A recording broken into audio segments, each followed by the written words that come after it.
A beautiful day here in Tampa, 84 degrees as a military commando bringing home the Bucs flag, and this is the team's annual military appreciation game.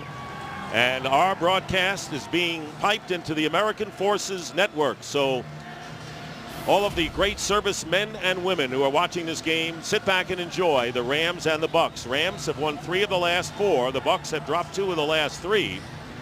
But Tampa Bay with 3 wins matches Raheem Morris's record as a head coach. He won only 3 last year and has already won 3 this year. And Steve Spagnuolo, who won only 1 game in his first year a year ago, now 3-3, and looking to get over 500 for the first time since 2006.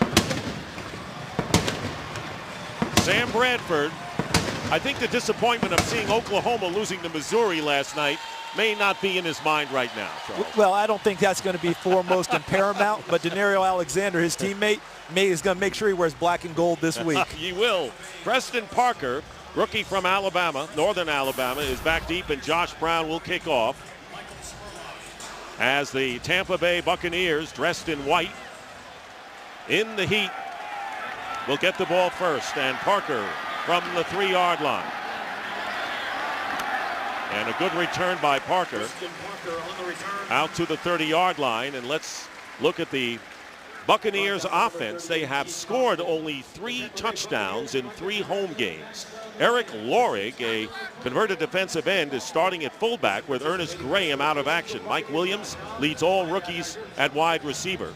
Josh Freeman, of course, is the quarterback. On the offensive line, Ted Larson is starting at center. Jeremy Zuta, who was the center last week, the injured Jeff Payne unable to play again. So that's the setup for the Bucs offensively. You heard Jim Mora talk about the size and the poise of Freeman, looking to throw on first down, being chased, and getting close to first down yardage, and may have it as Chris Long runs him out of bounds. The Rams defense coming up big last week in their victory. And of course, Chris Long, the NFC Defensive Player of the Week with a couple of sacks. And veterans like Niall Diggs at the linebacker spot has helped with the maturity of some of the young players. Kevin Dockery starting at cornerback as Ron Bartell still active, not starting today.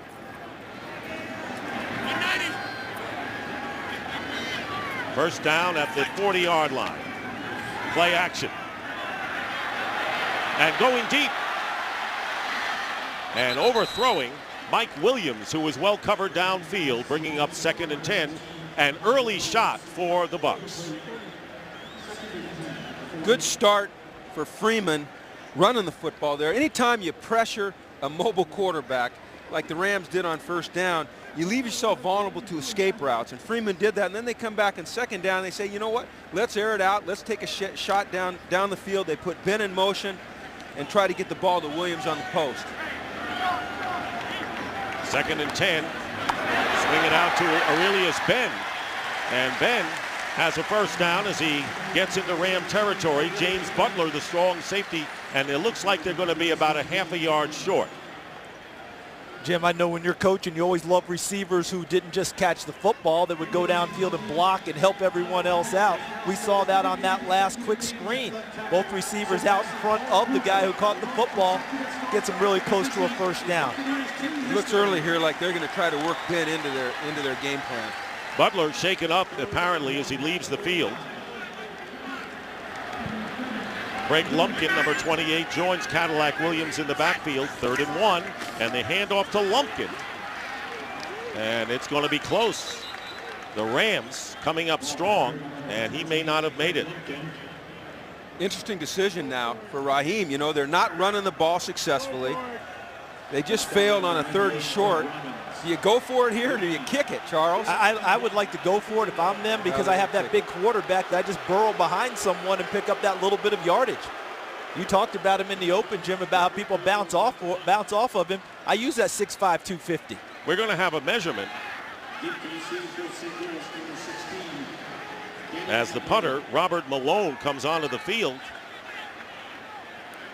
Well, this will give Raheem Morris a chance to think about this decision. And Charles, you make a great point. When you've got a quarterback who's 6'5", 255 pounds, and you've only got to get 6 inches, and I know it's early in the football game, and maybe you want to pin him down and change field position, but I wouldn't hesitate to go for it right here. They've got about 2 inches to make it for the first down. Now, when you had a quarterback not as big, would you have done the same thing? I don't think that I would. Now, the quarterback sneaks are remarkable, and they're going to go for it. They're putting their offense back out on the field. But I think that if you've got a big guy like this, you sneak it. If you've got a slippery guy, you sneak it. If you've got a smaller man, maybe not. But this is a statement for him right here. This is a statement.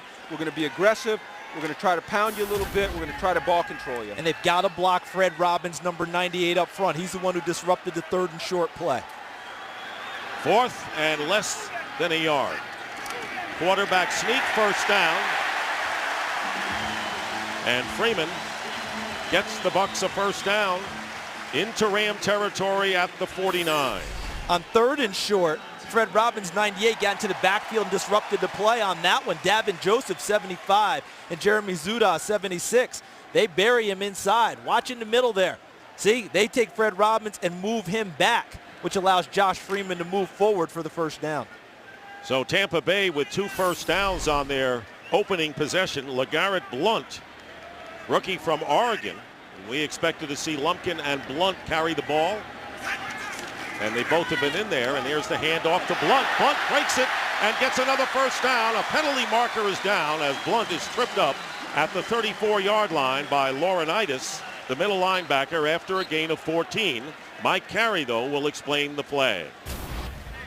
Now that one's going to come back, but what you're seeing here is backup tackle James Lee going in and playing tight end, and they're running behind him. There are 2 fouls on the play. Offside, defense number 96 lined up in the neutral zone, and holding offense number 77. Those fouls offset, they play first down. And we have an injured Ram on the field, and being helped up right there is Dockery. So Kevin Dockery, forced to start at corner for Ron Bartell, is the second Ram defensive back shaken up on the first series.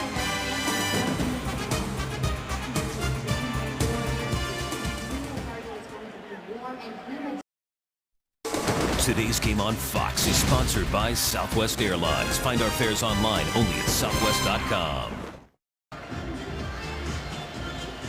And we're back in the first quarter. Tampa Bay maintaining possession. Ron Bartell has gone in to play cornerback for Kevin Dockery, who was shaken up. James Butler, who left the field, is back at strong safety.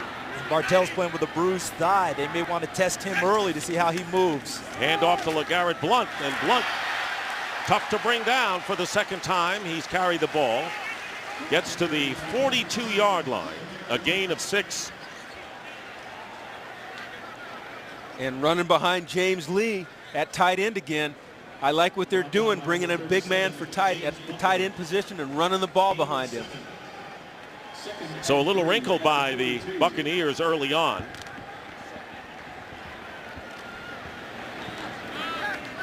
Second down and 4. Bucs on the Rams 42.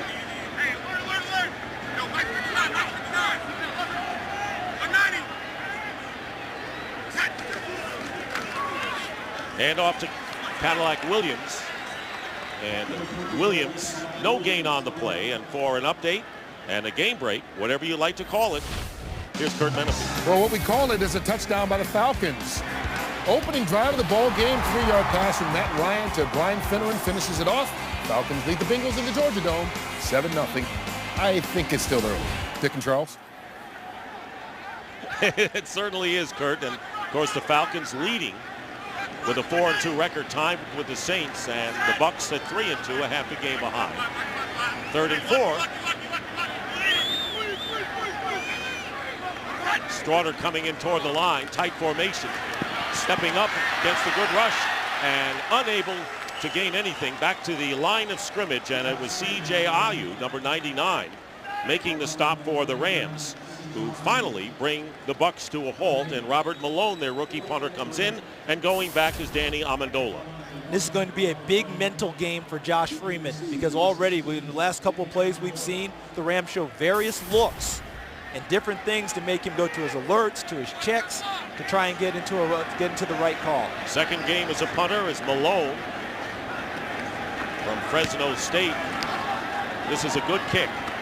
Amendola with the fair catch, and he makes it at about the 12-yard line. So Sam Bradford comes out for the first time to lead the Rams. Today's game is sponsored by Bud Light. It's the sure sign of a good time. Here we go. And welcome back to Tampa. And pretty good ball control by the Bucs, but they did not come away with any points, and the Rams will start their first offensive possession from the 13. Sam Bradford has been a hot quarterback lately. Badgema, the tight end, the move man, and a quick lofting pass and incomplete off the hands of Brandon Gibson. Let's take a look at the Rams offensive unit. They've been stepping up as of late. Bradford, the quarterback, and Steven Jackson today could become the all-time leading Rams rusher. And on the line, good-looking left tackle rookie Roger Saffold. Second down and 10. And a flag, false start penalty will be marked off against St. Louis. False start. Offense, number 47. 5-yard penalty, still second. So it's Billy Badgema, the tight end. And that has to change what Pat Shurmur, the offensive coordinator, is thinking on 2nd and 10 because I'm watching it. They throw the ball on first down, and I think that they're possibly going to run it on 2nd and 10. That changes things. Here's the defense, and Gerald McCoy from Oklahoma going against his former teammate, the quarterback Sam Bradford, for the first time. The linebacking crew anchored by Barrett Ruud in the middle. And the secondary, Cody Grimm, rookie, played well so far at free safety. Hand off to Steven Jackson. Coming into the game, Jackson, who's driven back down. And let's see where they mark the forward progress. And it will be out on the field. But it'll be inside the 5. That was good pressure by Geno Hayes. That was classic Tampa Bay Buccaneers defense right there. Stuff the run, swarm the ball, guys flying over the pile. That was a team that you just saw that's tired of hearing about guys getting 150 yards against them. You're right there. Third down and 15 from the 8. Bradford in trouble, loses the ball. And Tampa Bay apparently recovers. This And is the going to be Bucs get close it. now. Watch the hand. That's oh boy, I'll tell you, that's going to be close. I don't know if I can make the call there, Charles. The key is, was it the intent to try and throw the football? He's trying to get the ball up into the arm is coming up, but I'm not sure that the ball was coming forward out of his hand, except that the impetus was being knocked from behind coming out of his hand. Jason Smith's helmet hit his hand and knocked the ball out. Kyle Moore recovered for the Bucs, and it's an obvious challenge here for Steve Spagnuolo. I don't know, Dick, that you can. There's a fumble recovered by Tampa Bay, being challenged by St. Louis. Timeout. Styles White getting the pressure on him and knocking the ball free. The challenge is, was his arm coming forward? You have to challenge if you're Steve Spagnuolo. Look at the field position that you're in otherwise. Today's game on Fox is sponsored by the new Ford Fiesta. It's a pretty big deal. By DirecTV. If you call yourself a sports fan, you gotta get DirecTV. And by Pizza Hut. Your favorite plays deserve your favorite pizza. Your favorites, your Pizza Hut. The Rams are challenging the ruling on the field that Sam Bradford fumbled the ball on this play. It was recovered by the Bucs if it goes that way. To me, the helmet of Jason Smith, as you pointed out, Jim, was what caused the fumble. It wasn't Sam Bradford's arm coming forward. And already we've seen the Buccaneers run defense, get involved early and stuff Steven Jackson. And now we've seen their pass defense with the pass rush, which has only had 4 sacks all year. Now they're involved. And the former head of officials in our Fox Command Center, Mike Pereira. There's Mike Carey on the field. Here's Mike Carey's ruling. After review, the quarterback's hand was coming forward with an empty hand. Therefore, the ruling on the field is confirmed. Fumble recovered by Tampa Bay. First down. Let's bring in Mike Pereira here. Mike? That's called the Mike Carey tease. He tells you that the hand is coming forward. Then he says the ball was loose in his hands. That is the old empty hand. You have to have total control of the ball in your hand when the arm starts forward, and you can clearly see here that he's lost control of the ball already. That's a fumble. And here it is again. The empty hand, never more obvious, but it had to be a call that Steve Spagnuolo had to challenge because of where they were in field position. And thank you, Mike Pereira, for being with us. We may see you again before the end of the day. Look for the matchup here with Winslow on a linebacker. First and goal from the 6. Big opportunity for Tampa Bay. Freeman looking to throw it, has time, and his pass. They rule it incomplete. Flag is down in the end zone. Kellen Winslow was the receiver, and a flag went down right where Winslow was.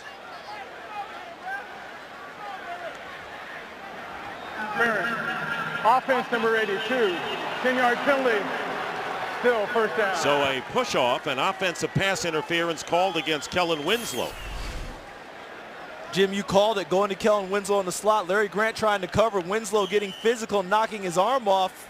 I don't see it. Frankly, from what I'm seeing, Grant put his hand on Winslow first. Winslow knocked the hand off, which is what you're taught to do. Yeah, they're just let them chicken battle fighting. it out and let them determine the end of the play. Yeah, Charles, you're right. They're just chicken fighting out there. They're slapping hands. That to me, that's no harm, no foul either way. So now the ball is moved back to the 16. First and goal from the 16. The Buccaneers have been solid here, and a fake pass, handoff to LeGarrette Blount.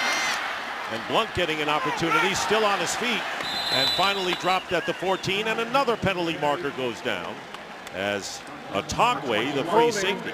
Offense number 76, 10 yards, still first down. And Jeremy Zuta, who is playing the center position. Ted Larson is the left guard.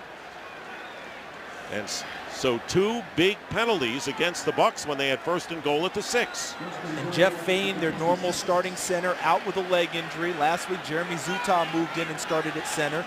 This week, Ted Larson starting at center. Jeremy Zuta going to guard. So this Bucs line getting a little bit of a reshuffle. And early in the ball game, too many holding calls. Still first and goal from the 26. It really has been coming in tight to the line. Here's pressure on Freeman, and he's going to go down. They started at the 6, and now they're thrown back to the 38-yard line as James Hall coming in to make the play. That is the second sack of the game for St. Louis and a loss of 8 yards. He was going to go for Mike Williams, but Fletcher does an excellent job here. And quite frankly, Freeman just doesn't have a chance to find him. There's too much pressure in his face. There's pressure off the edge. There's nowhere to run. Excellent defensive stand thus far by the Rams with a backed up situation. They started at the 6, and now a timeout called by the Buccaneers. So they have lost 32 yards as a result of 2 penalties and the loss on the play on the sack. So the Rams making it difficult for Tampa Bay here. In recent weeks, the St. Louis Rams pass rush has really ramped up. 7 sacks against San Diego. They're off to a good start here. Davin Joseph, one of the better guards in the league, but Jermel Cujo goes right past him, helps put the pressure on, and with a little help from his friends, down goes Josh Freeman. It was once first and goal at the 6. Now it's second and goal at the 36-yard line. Showing blitz, and the handoff to Williams. And Cadillac Williams doesn't get much. He gets to the 34, picking up 2 yards. And the run game that Jim alluded to in the open that Tampa struggled with, they've been trying to find so many ways to kick-start it. All right, just a moment ago, I talked about Jeremy Zuta, who's really playing center today, as he has been the last couple of weeks. They had to move Ted Larson into guard because Kedrick Vincent is out today. but there was discussion about Larson being a natural center moving in. They tried to leave the lineup as static as possible. Bottom line, though, they're not moving enough people off the football. Too much penetration up front by the Rams so far today. 27th in rushing. That's why Jim Morris said that Freeman would have to loosen him up with a pass. Now it's 3rd down and 34. Good pressure again, and the pass is lofted up, and it is caught and fumbled. It's a fumble, and it was Mike Williams recovers his own fumble after making the catch. Great timing by the rookie. Well, I don't like the defensive call. I think when you've got a team 3rd and 34 on the 34-yard line, you're playing to keep them out of field goal range. And when you pressure and you put a guy in man-to-man outside in 3rd and 34 and bump and run, are you kidding me? That's not good football right there, and it's going to cost them potentially 3 points here. Well, as a result of that, the Buccaneers, who might have been out of field goal range, will be able to attempt one here. Connor Barth with a 35-yard attempt. See whether Raheem Morris can get some points out of his first 2 possessions.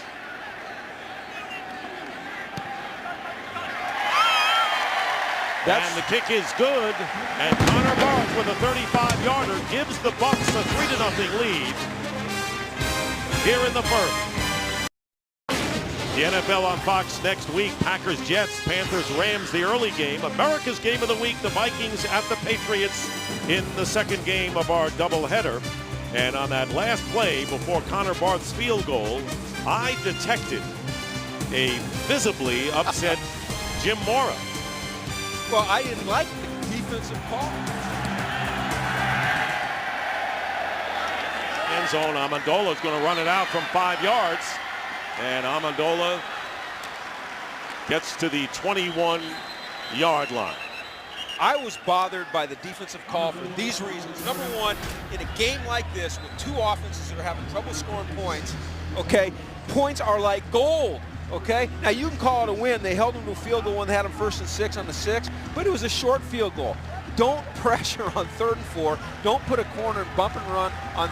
You want me to calm down? Are you as on passionate 3rd as and 34 and force them to kick a long field goal? It's a hot day out here. I want you to hydrate. I want you to hydrate and relax. And let's not lose sight of the fact that Mike Williams made a big-time catch and then recovered the football and gave them the 3 points. First down at the 21. Here's Steven Jackson.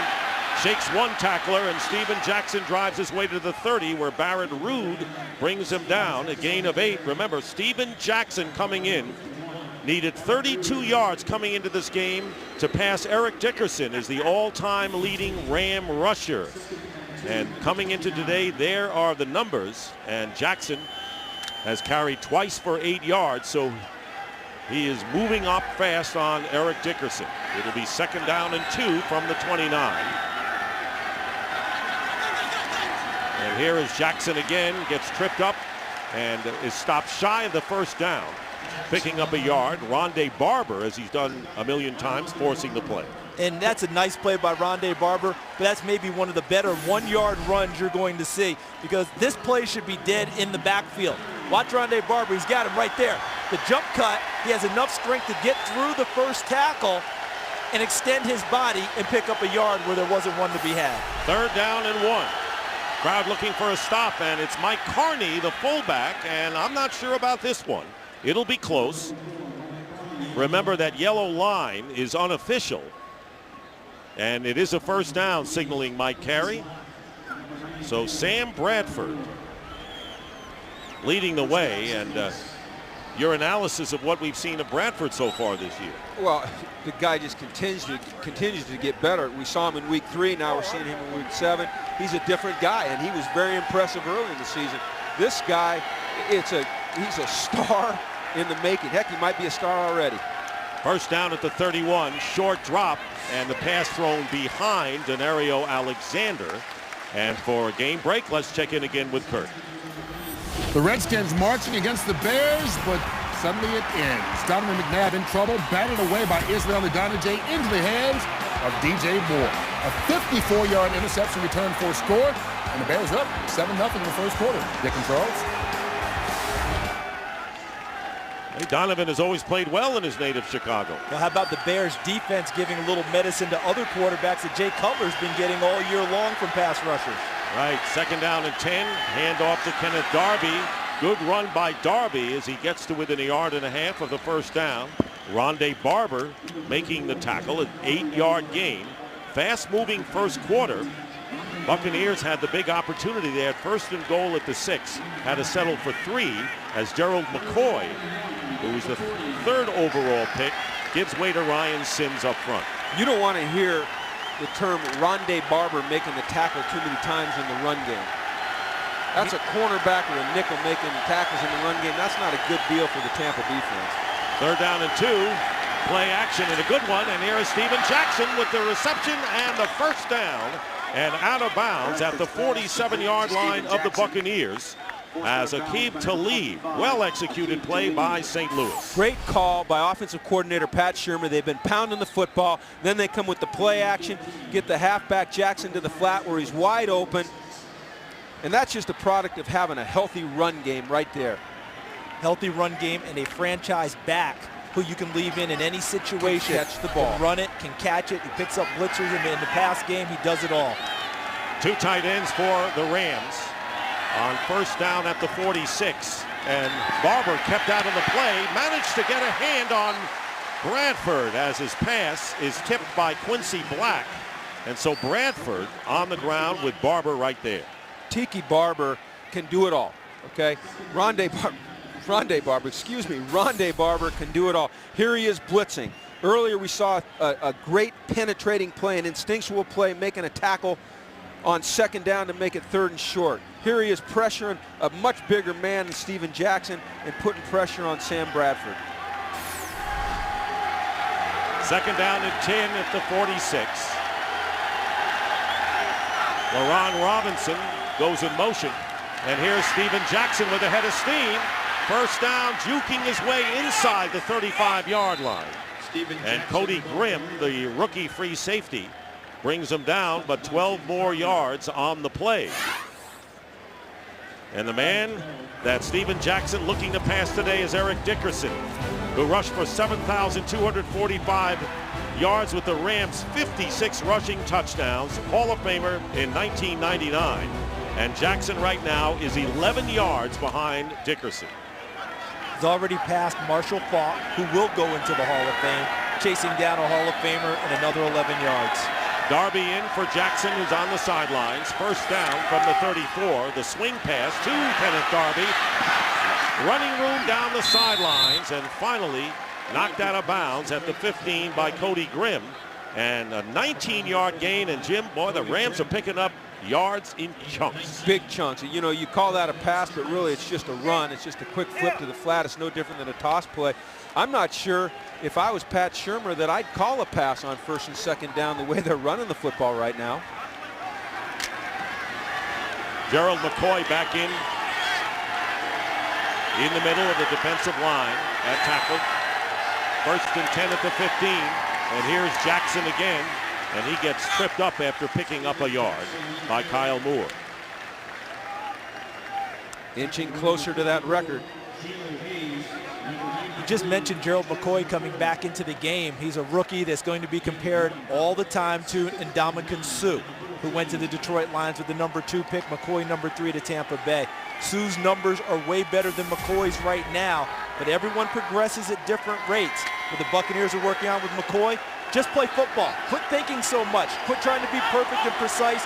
Just get upfield and be disruptive. No sacks yet. Only 4 for the entire team. Rolling out is Bradford being chased by McCoy. And McCoy doesn't get to him as Uomana Nawanui was the intended receiver and Quincy Black putting the pressure on. And that'll bring up 3rd down and 9. Who's that receiver partner? Say that 3 times. I call him Michael. And, and that's it, right? Michael, Manawa knew it. Yeah, that's him. You knew it from your college football I'm just trying to help out. The first time I said it, Dick, they put me on the DL the rest of the game. Pat Shurmur calls him Illinois Mike. Illinois Mike. I'm going to go with that. 3rd down and 9.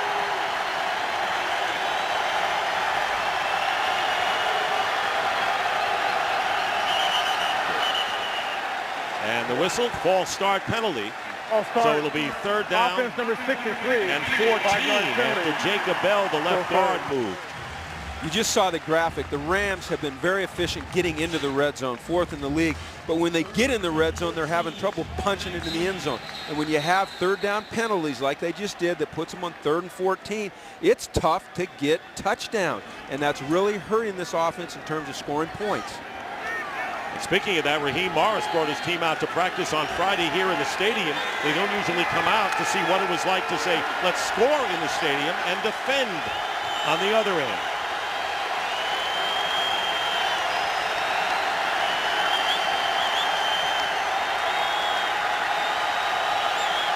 Third down and 14.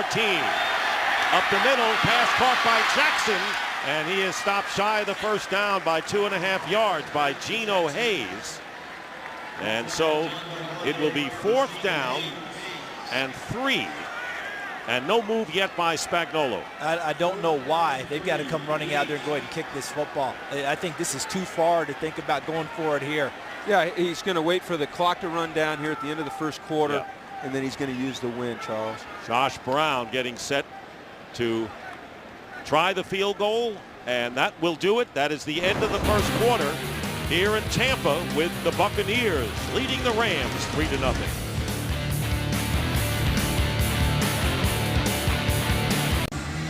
If you play in the NFL, you get used to all sorts of conditions, but this is not ideal. Extremely hot day here in Tampa for a dome team. You saw Jamel Cudjoe, number 93, showing the effects. Start of the second quarter, and Josh Brown will try a 25-yard field goal, which is perfect and ties the game at 3. Steven Jackson, 10 yards away from Eric Dickerson. Today's game on Fox is sponsored by Triple Hops Brewed Miller Lite. Taste greatness. By PlayStation Move. Move into the action only on PS3. And by Sprint, the Now Network. Welcome back to Tampa, and we'd like to welcome the men and women in uniform serving around the world, watching today's broadcast in 175 countries on AFN, the American Forces Network. Thanks for all you do, and we hope you're enjoying today's telecast. And off of that first quarter, pretty interesting game so far. Good first quarter of football. If you like good defense, if you like teams running the ball, if you like teams rushing the passer, you like this kind of game. You're a defensive guy. and you've got two teams who came into this game both thinking this is a game they could win. Absolutely. Michael Spurlock, the deep man, picking it up on the bounce at the 8. Spurlock still on his feet and finally drawn down as he crosses the 30-yard line by David Babora. And Josh Freeman coming out has only attempted 3 passes thus far, but he has been sacked twice and has been under pressure. Well, Jim talked about early in the game, could they throw the ball to loosen things up for the run game? That's how the game started for Tampa. They morphed into running it a little more, bringing in the extra offensive tackle as a tight end. Now they've got to see what they can get done against this Rams defense. LeGarrette Blount, the running back from the 33, and the 5-yard penalty will be marked off on a false start. Number 75. Davin Joseph, the right guard. What are the problems with that offensive line with all the changes they've had with Fain out? Well, I think right there is an illustration of one of the problems is they're not in sync. There's not a synergy amongst them. You'll see false starts. You'll see holds. You'll see missed blocking assignments. They'll have trouble running the football. They'll have trouble protecting because they're lacking that guy in the middle that can communicate all the things that need to be communicated to keep them in sync. First down and 15 now. And Freeman's pass through the hands of Kellen Winslow, incomplete. And for a game break, let's check in again with Kurt Menefee. Well, Dick, you mentioned earlier that McNabb was going back to his hometown, and here's reason to feel good about it. Hooking up with Santana Moss for a 24-yard score to tie the game at 7 apiece in the second quarter. Dick and Charles. That's going to be a fun one to watch as the day goes on. You know, a Chicago guy going back home against the Bears team that lost last week and playing for some pride.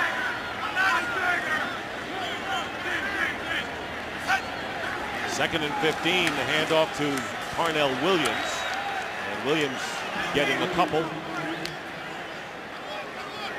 Rams are doing an excellent job up front of moving in and out of different looks. And I believe that's having an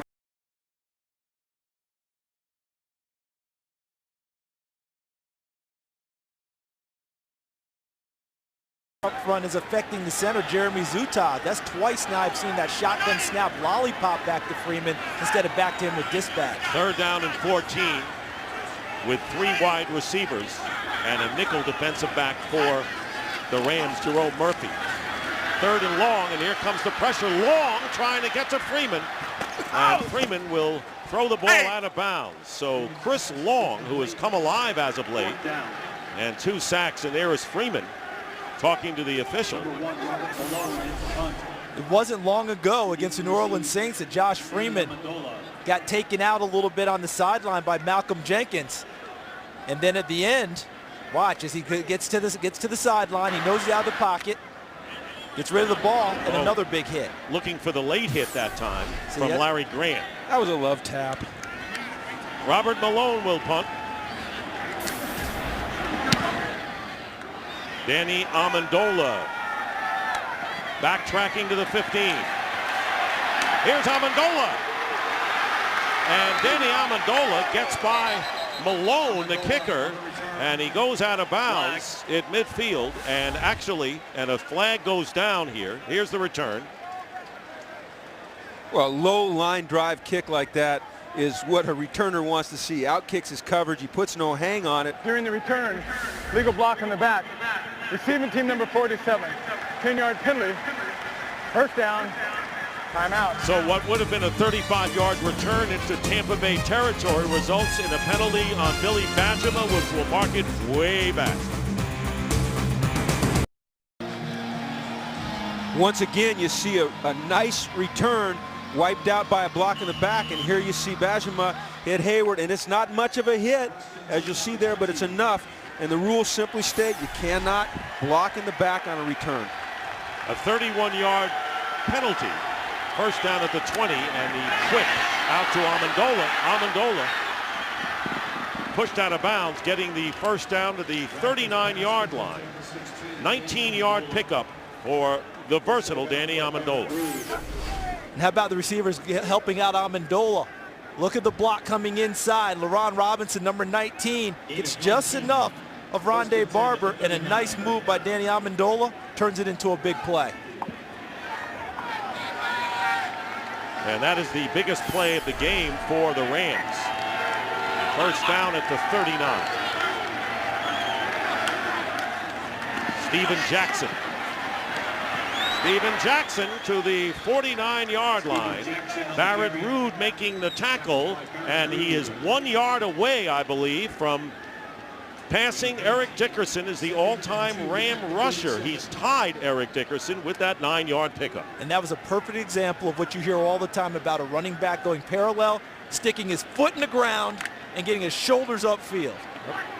It's an outside zone play, and he's got the ability to read the blocks, put his foot in the ground, and go. 2nd down and 1 near midfield. Here's Jackson. And Jackson has established himself as the all-time Ram rushing leader, and a 1st down as well as he picks up 3. And here it is. Move him into number 1. Steven Jackson passing the great Eric Dickerson. And that's a team that is a great history down through the years. Great history of running backs all the way back to a guy named Deacon Dan Towler. Right. And look at Steven Jackson now, the number 1 guy. And we talked to him on a conference call, and what he told us is that he wants to talk to Eric Dickerson and talk to him about moving into the number 1 spot and thanking him for his contributions. On 1st down, they go on an end around to Danny Amendola. Amendola has blockers in front of him and stays on his feet and dives inside the Bucs 30-yard line. A big gain that time of 22 yards for Amendola. And when does this guy get winded here in the heat? This guy's an excellent player. Great job by the blockers out front. This guy is so surprising, the things that he's able to accomplish. He's undersized. He's not a big man. He's not a fast man, but he just makes plays. You know, I'm wondering, Jim, if he's going to move into that pantheon of he's become so underrated that you don't underrate him anymore. Yeah. You know, he's just a good football player. He becomes rated. And there's Keith Toston has come in the game, and watch Toston now as he gets to about the 25-yard line. Barrett Rude making the tackle, and a 4-yard pickup. We've seen Amendola with a big punt return. We've seen him on the quick screen. We've seen him on the reverse. Right there, what about Quincy Black's piling up the blockers first, which allowed Barrett Rude to come from inside out and make the tackle. I think it's great to see these young players on both these teams with clubs that were down starting to make an impression in the league. 2nd down and 6. And there goes the pass downfield, and it's incomplete. Well covered was Brandon Gibson by E.J. Biggers. That was textbook coverage all the way. Looks like man free to me. Got a single high safety. E.J. Biggers running inside of Brandon Gibson. They're trying to get the wide receiver to win the one-on-one battle outside, but E.J. Biggers with nice coverage doesn't allow it. Biggers in his 2nd year was on injured reserve with a shoulder injury last year. As Gibson goes out, now there are 3 wide outs to the left, including Denario Alexander, another rookie. 3rd down and 6. Flag is down, and this pass is batted down, incomplete, but a penalty marker thrown. I think they're going to end up with 3rd and 1 because I think they caught him in the neutral zone. Offside, defense number 71. 5-yard penalty, still 3rd down, short of the line to gain. So it'll be 3rd down and 1, as you said, Charles, with Michael Bennett offsides. Now here's where you come up and you say to yourself, Tampa Bay loads up with heavy on defense, bigger guys inside. You've got Steven Jackson back there behind Carney 44. Do you play action and take your shot if you're the Rams? No, run it. You did the 3rd and 2 play action last time. And there's the pitch to Jackson. Jackson trying to turn the corner. And let's see if he got over, and he did. It will be a 1st down. Geno Hayes trying to race him to the sideline, but a 2-yard pickup and a 1st down for St. Louis as they threaten here early here in the 2nd quarter. How about Steven Jackson? He can run it up inside with power, and then you have the confidence on 3rd and 1 to run the little quick toss and let him beat you with his speed. You don't see many backs with his size, his power, his strength combined with that speed. It'll be a 1st down on the 18 of Tampa Bay. Jackson finding an opening. Jackson inside the 10 as he is put down by Sean Jones, but not before another Ram 1st down to the 6 as Jackson picks up 12. And what's impressive is they're doing this against 8-man fronts. So technically, Tampa has more guys in the box to stop the run than the Rams can block, and yet they're getting it done on the ground. And how much did Jackson appreciate Bradford being drafted? Oh, he appreciated him to the nth degree. I actually talked to him 30 minutes after he was drafted, welcomed him to the team, and let him know right away, you take over this team, I'll be your top general. Only a yard gain that time. Ronde Barber coming up strong. It'll be 2nd down and goal. Jim, I go back to a point you just made about running against the 8-man front. The Rams have had so much trouble with their receiving units. They can't keep guys consistently on the field, new guys coming in and out. They've worked hard over the last 2 years about blocking these 8-man fronts because they knew they would get them. They don't have that game breaker that gets people out of the box. You're going to have to run against it. Let's get used to it. This time they have the jumbo formation with several tight ends. And you're right, Charles. Mark Clayton, Donnie Avery lost for the year. Here is Darby on a play action. It's going to be Bradford looking to throw, and his toss is going to be nearly picked off by Aqib Talib, and it was Ahoamananui, the intended receiver. This is well played by Barrett Rude. He takes away the receiver, Ahoamananui first, and then he goes after Bradford. The coverage is good everywhere. Everyone's got a guy, but Barrett Rude made the play initially by taking away Ahoamananui, and then Bradford unable to make the key toss. It's just like saying that name because you can do it. Well, you know, once you get it down, it rolls off the tongue smooth. That's why he'll be Illinois Mike to me today. 3rd down and goal. from the 5. Bucs trying to make it a field goal try, and there's the pass. It's caught, and touchdown, Amendola.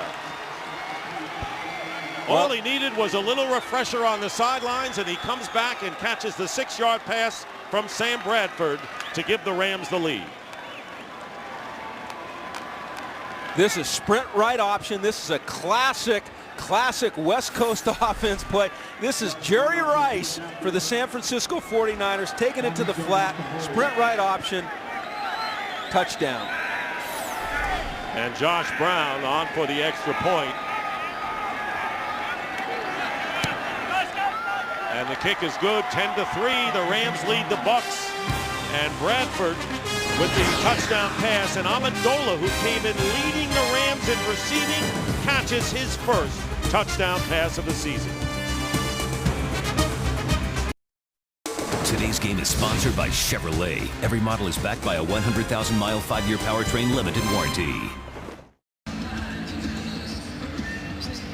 So the Rams take a 10-3 lead, an impressive 80-yard, 11-play scoring drive. Steven Jackson gaining 27 yards and passing Eric Dickerson, now the #1 all-time rusher for the Rams, and Danny Amendola with his first touchdown reception of the year.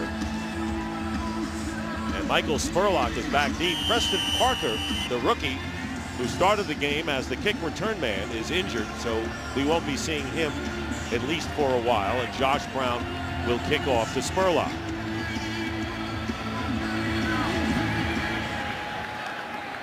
Low line drive kick, carries into the end zone. Running it out is Spurlock. He had an opening and gets to about the 23, and another flag, actually 2 yellow flags thrown.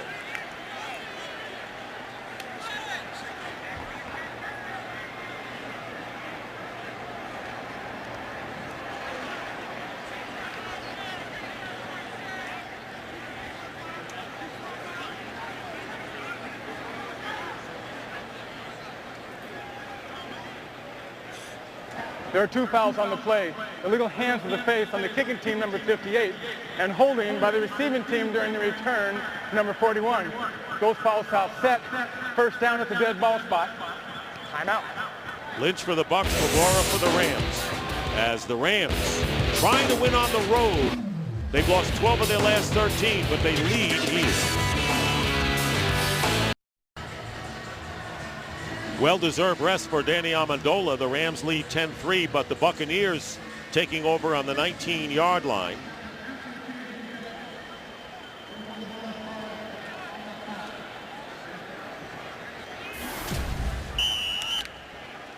Freeman so far has attempted just 5 passes for 27 yards.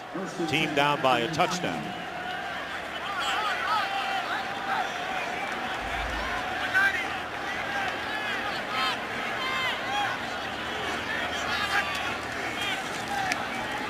Play action. Good job on the fake, and the pass caught by Kellen Winslow. And a flag is down back at the line of scrimmage. Holding. Offense number 62. 10-yard penalty. Half the distance to Well, the that's goal. Ted Larson, Still first the down. rookie left guard. So once again, backing up what Jim Morris said about problems with the offensive line. First, let's go to Kurt with a game break. Well, Tennessee's Kenny Britt, getting known for his off-field troubles as much as anything else on the field. He's pretty darn good. 26-yard touchdown reception. 5th straight game with a TD for Britt. Tennessee's on top of Philadelphia 7-3. Dick and Charles. All right, thank you. And speaking of off-field problems, Jeremy Stevens was arrested last night, charged with 2 felonies and a misdemeanor and drug-related issues. So he is not active today. He's the second tight end for Tampa Bay. Meanwhile, first down and 20. And there is Freeman's pass, and holding onto it is Michael Spurlock for the reception. He gets up to the 15, a pickup of 6. Tackled by Brian Field.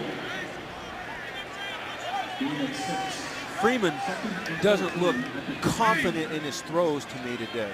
He looks like he's aiming things a little bit, not just dropping back and cutting it loose. And I think a lot of that has to do with what the Rams are showing him on defense. He's not getting clean looks pre-snap.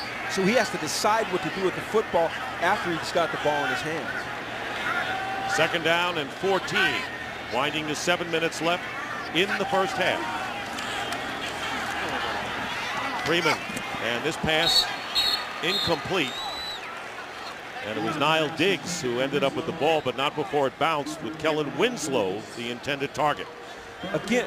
Again, he's not zipping the ball in there. He's got to get this ball to Winslow out in front and on time, and he's just aiming this thing a little bit too much and giving Niall Diggs there a chance to make a play. They've got to get Winslow into their offense, and they're trying to do it, but it's not happening right now. But don't you think the last 2 plays, the linebacker coverage has been pretty good? I mean, they've been right on the play. I mean, Diggs is right there to get his arm in front. 3rd down and 14. What does Jim have to say about that?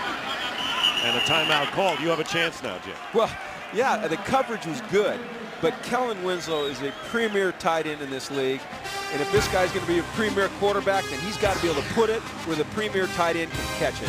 Timely timeout for you.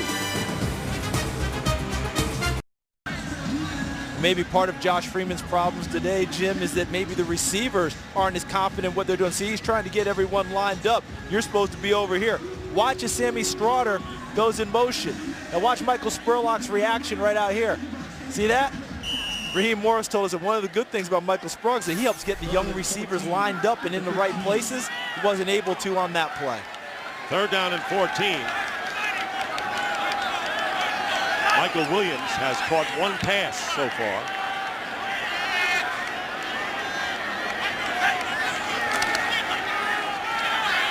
Freeman gets hit as he throws, and it's incomplete. And that was C.J. Ayu who put the pressure on Josh Freeman. 4th down. Once again, the Rams showing pressure on 3rd and 14, dropping back into a 2-deep, 5 underneath zone, forcing Freeman to be indecisive in his reads, hold the football, and the rush gets there. And everyone's going to blame the offensive line for this, not pass protection, but the receivers have to find a way to get open so the quarterback can deliver the football and get rid of it. Robert Malone at the 5, kicking to Danny Amendola. He's going to let it bounce, and now he decides to pick it up, and a great field position coming up for the Rams as they will have the ball in Tampa Bay territory. Well, coming up on Wednesday will be the World Series. Game 1, the Rangers make their first ever appearance in the Fall Classic. Tim Lincecum and the Giants going against Cliff Lee. Couldn't ask for a better matchup than that. Cliff Lee undefeated in postseason. Rangers' first World Series appearance. The Giants last won the World Series as a New York Giant team back in 1954. And the Giants have home field based on the All-Star game. They get to thank the Atlanta Braves' Brian McCann for being at home for this World Series. 1st and 10, Steven Jackson. And a good run by Jackson, getting about 7 yards. Barrett Ruud bringing him down. You should not be able to run against this front. This is an 8-man front. They're playing a lot of man-to-man defense. They're bringing the strong safety up over the tight end. They've got all the gaps covered, and yet Steven Jackson continues to pound for 5, 6, 7, 8 yards.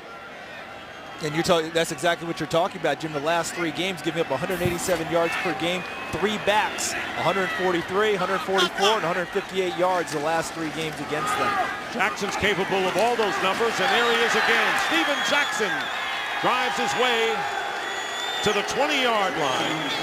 Ruud on the tackle and a gain of 18, and Jackson now with 74 yards. I hate to say this, but this is bad ball by Tampa. Guys getting out of their gaps. This is just man-on-man zone scheme. Jackson finds the hole. Quite simply, this should not happen to this defense when they're playing the defense they're playing. It's simple, 8-man front, man-free defense. You should stop the run. Darby in at running back. Darby gets the call, and he is met by Rondé Barber and Barrett Ruud, but not before he picks up 3 yards. By the way, John Greco is going in for Adam Goldberg at right guard for St. Louis. And what happens now is that the St. Louis Rams offensive line looks over to the sideline and says, don't send in anything but run plays now. Yeah, we got it. We've got this, coach. All right, we feel good, dude. Pick your side. Let's go. Let's get upfield. Let's get some hats on people. And if you're Raheem Morris, you say, what do I do? I can't bring 9 guys up. I've got 8 guys. Guys, you've got to stay in your gap. You've got to get off blocks. You've got to make tackles. It's up to the players on the field to make plays. 2nd down and 7. Keith Toscan is the running back. Here is Toscan. And he goes down quickly. The rookie from Oklahoma State hit by Rondé Barber playing like a kid. And a 2-yard gain. Rondé Barber, can you say enough about Rondé Barber and what he's still bringing to the game? Watch him fight the block off here, get inside, and then deliver a nice, strong hit. Actually pulled away from a hold from Brandon Gibson, number 11. Looked like he had a little bit of jersey, strong enough to rip through and go ahead and continue to finish off the play. He's been with so many teammates in so many years, the good years and the bad years. He loves being out there playing the game. He loves football. He's always smiling. 3rd down and 4. From the 14, Bradford out of the shotgun. And the pass incomplete. Bradford's pass incomplete. Omanawa Nui. Am I getting there?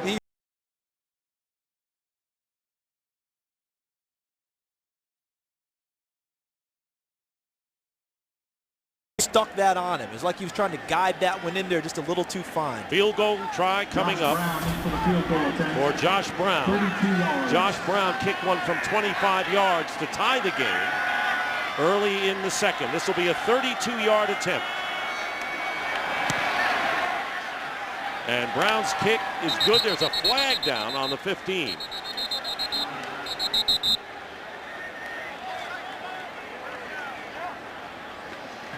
Defense, number 20. The enforcement results, 1st down.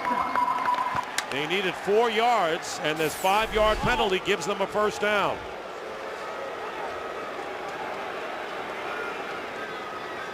A little bit too quick on the get off there, Rondé Barber, and gets trapped. So now you're the Rams. You go ahead and take the points off the board and go 1st down and goal. Right, 1st down and 10. A little bit outside the 10, or are they inside? Right inside, so it's 1st and goal. Well, there's a new way to play fantasy football. Make real-time substitutions in a 20-minute fast-paced game. New games start every 15 minutes. And here's the handoff to Kenneth Darby, who gets inside the 5 to about the 3-yard line. So you can play fantasy football now at foxsports.com/live. I am so impressed with the game Pat Shurmur's calling, the run game he's calling, the way he's mixing it up, the way he's got those guys up front believing in the calls that he's sending in. And he's also unafraid to use other backs, even if Steven Jackson is on the field. Well, look at this. Now he goes to empty on 2nd and 2. 2nd and goal.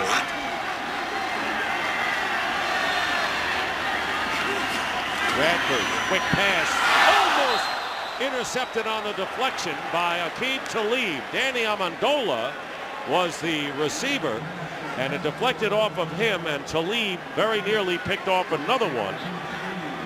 This is a good job of Aqib Talib, remembering this type of a situation earlier, comes off of his coverage and falls into the play. He's supposed to have outside leverage, sees the play in front of him, cuts inside, and almost takes it the other way. He has 3 interceptions this year. And it'll be 3rd and goal at the 2. Play action. Bradford nearly fell down. The pass is caught, and it's a touchdown. Omanawa Nui. And that's all you're getting from me. Good old uh-oh. Uh-oh. That's what a lot of his teammates call him. The coaches call him Illinois Mike. Whatever you want to call him, he has really developed as a rookie. Didn't catch many passes at Illinois, but he always had the soft hands, and you knew that he could develop into a receiver, and has done it quickly for the St. Louis Rams. Inactive for 4 games with a sprained ankle, and his first NFL touchdown reception. Josh Brown looking to make it 17-3 in favor of the Rams, and he does. So the Rams spotting an early field goal, and now have scored 17 unanswered points. Watch the bootleg, okay? You get the action where you're going to bring, see, Omanawa Nui's coming from the opposite side. But look at Bradford. He slips and falls. Oftentimes that leads to panic from a young quarterback. Not with Bradford. Gathers himself, gets the read, sees the situation, puts the ball on Omanawa Nui. Touchdown results. Remember on the previous drive before they kicked the field goal that was taken off the board? He missed that throw. On the third down. And Now here at the end of it, look at the Tampa Bay Buccaneers. Not excited at all about taking the points off the board and giving them a touchdown instead of 3. Well, as I was going to say, now it's uh-oh for the Tampa Bay Buccaneers, who are trailing 17-3 and coming in with a 3-2 record, and the Rams trying to go over 500. They had an opportunity a couple of weeks ago when they were at the 500 mark, went into Detroit, got blown out. So they missed an opportunity there and trying to win on the road here and go 4-3. Young man had a tremendous preseason, got hurt in the season opener after his first NFL catch. You already detailed that Dick missed 4 games with a high ankle sprain, came back last week against San Diego, has become a real part of the St. Louis Rams offense. Michael Spurlock from the 1. And a terrific return by Michael Spurlock as he gets across the 35-yard line. Josh Brown, who kicked off, makes the tackle with 2:51 remaining in the first half.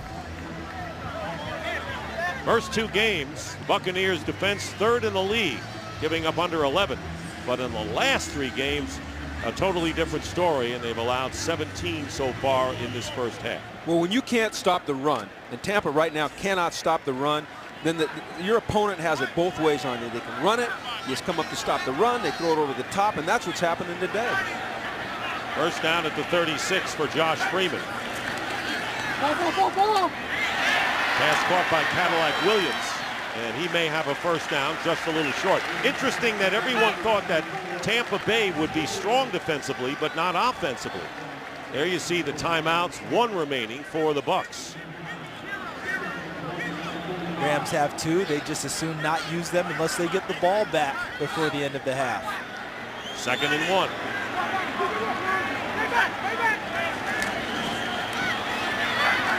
Screen, Williams. First down into Ram territory. Brian Keel after a gain of 6, and we're going to wind down to the 2-minute warning. Buccaneers have 1 timeout left. The Rams have 2. Our 2-minute warning here in Tampa with the Rams in front 17-3.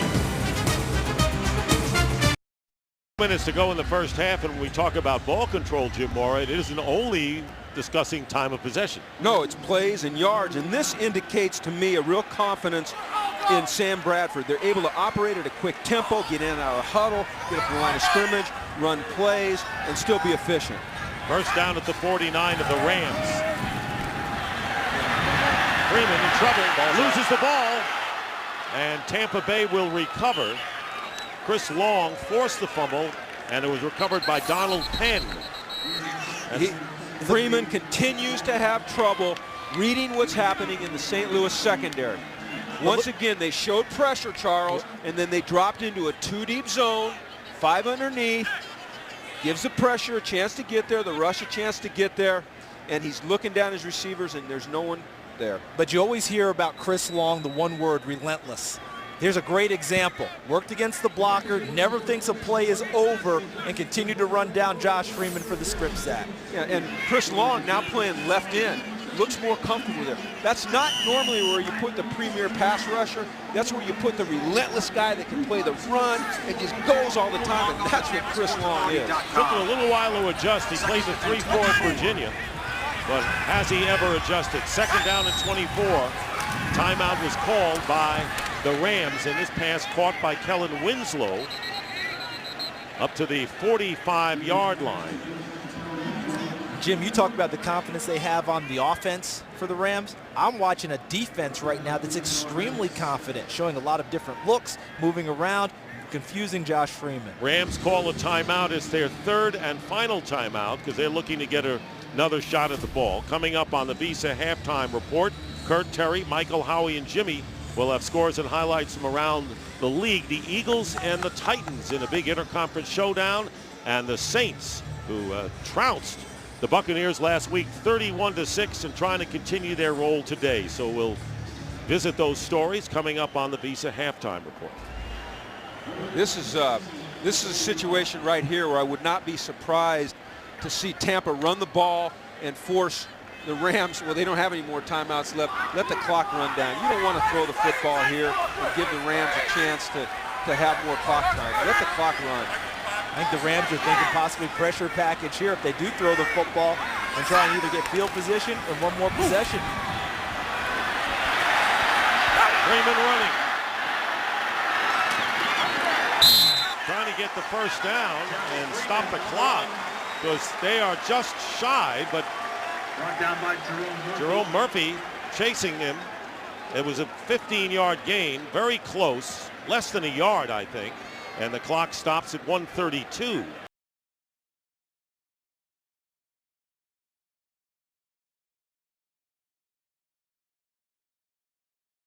To go with the football, but that's good recognition by Josh Freeman. You see right on the outside, Bradley Fletcher on Mike Williams, their #1 receiver. So he sees it, he goes through his progressions, his reads, nothing there, takes off, and he knows where the flag is. He's not going to wow you with his 40 time, but he's going to get there. And he gets awfully close to the first down. Now the Buccaneers have one timeout left, Jim, and of course, 4th and 1.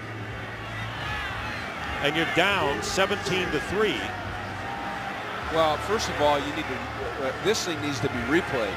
This might be a first down, and I hope the booth is taking a look at it.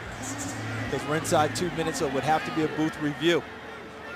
I will say this, the way the Rams are playing offensively right now, and this might be, you might say I'm playing a little scared, I'd punt it.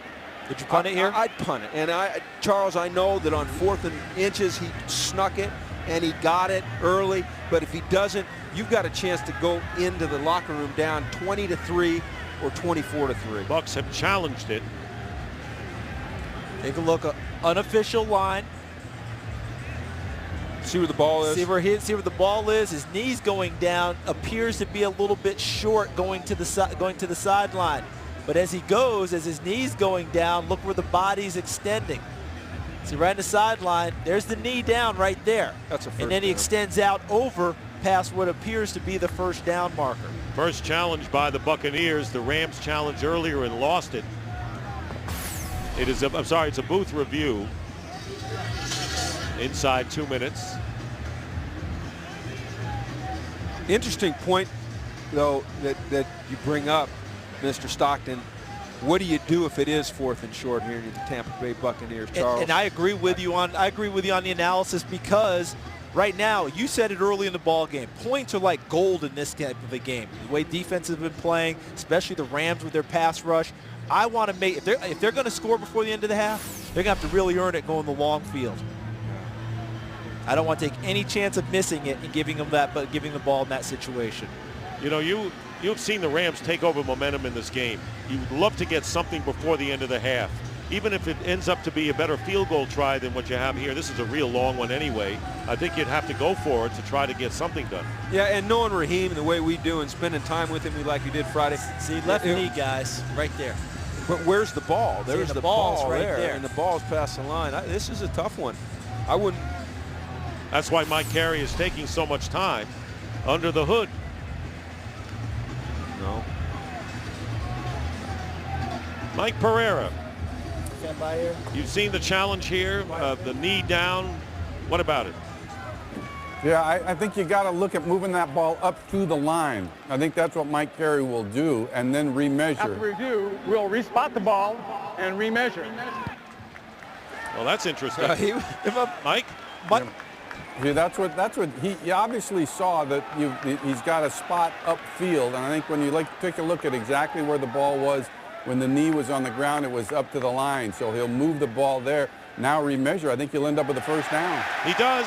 I think that Mike Carey was talking to Mike Pereira when he was under the hood there. It sounded like it. I want to know. What do you think this is? That's what this is. You think I'm talking to you? I'm talking to Mike Carey. I think Mike Pereira taught Mike Carey that tease, too, because this time it was, we'll respot the ball, but he didn't tell us whether it's moving it up or back. Hey, you know, Mike Pereira, we told Mike Carey that you were going to have a whole segment on the hits and everything today. And I said, you go in the locker room and listen to it. And he said, maybe I will. Thank you. So it's a 1st and 10 with 1:26 on the clock. And the Buccaneers still have one timeout left. Ball is at the 39. Are they talking about time at this point? It was 1:32 showing on the clock, and now it's down to 1:26. To 132. And then they're going to go back to 1:32. Because Josh Freeman was out of bounds, so the ball should not be, so the clock shouldn't be started until he chops play in at the line of scrimmage. And look for pressure here. At the snap, that's when they'll start it. Pressure here because you want to guard that 35-yard line, don't you? You concede a field goal inside the 35. Here's Freeman. Again, good coverage downfield, and this pass is caught by Straughter. And Sammy Straughter gets down to the 21-yard line. Still enough time left. Dahl making the tackle and hurrying up to the line of scrimmage. Nice understanding by Sammy Straughter of where he was on the field, came back to the football to complete the catch, and then cut inside for additional yardage. Gained 18 yards there. And there's plenty of time. Take your time here. You've got a timeout. No need to rush. Freeman going deep and overthrowing Mike Williams, who was covered by Bartell. Stops the clock with 41 seconds to go, and 2nd and 10, the ball remaining at the 21. That previous play was an excellent example of Josh Freeman's mobility. Mobility doesn't always mean running down the field for first down. Sometimes it means just extending a play in the pocket, moving out of the pocket, and letting your receivers, like Charles said, move to the open areas, and that's what he did. That, to me, is also a definition of mobility. And Freeman looking sharper on this drive. 4 for 5. 2nd down and 10. And this pass falling down was Mike Williams, who's claiming he was pushed down by Otagwe, and Bartell. Is Bartell with the... So Bartell pushed him down. The Chuck? No. Nothing there. Nothing there. Nothing if there. anything. I mean, you give it a shot and Well, hope. that's what receivers do. Yeah, that's nothing there. And he'll see that on film, and his receivers coach would tell him, well, Mike, come on. 3rd down and 10. Mike Williams has caught just one pass so far, that for 19 yards. Ron Bartell gamely getting by on a bruised thigh. Here is the play, and getting hit, and up in the air, jump ball, and the Rams miss an opportunity for an interception. Otagwe losing his helmet as he comes down. Brian Keel also in the neighborhood. Chris Long came in strong on Freeman. The pressure again from Chris Long. Pops this ball up in the air, and this is where you need a good center fielder who calls the turns. Who's going to catch the football? Instead, you've got 2 guys going after it. Brian Keel, number 50, and number 21, Shimago Otagwe, and neither one of them comes up with it. So Connor Barth is on. 35-yarder back in the first quarter, put the Bucs in front. 17 unanswered points by the Rams. And the field goal try is good, and that ends that run of 17 straight points. Field goal by Connor Barth makes it 17-6. In baseball, the center fielder coming in is going to call it. Shimago Otagwe would be the center fielder 21, but Brian Keel coming in from the other side doesn't know that he's there, goes up for the football. If you're a coach, Jim, who do you want catching the football in that situation?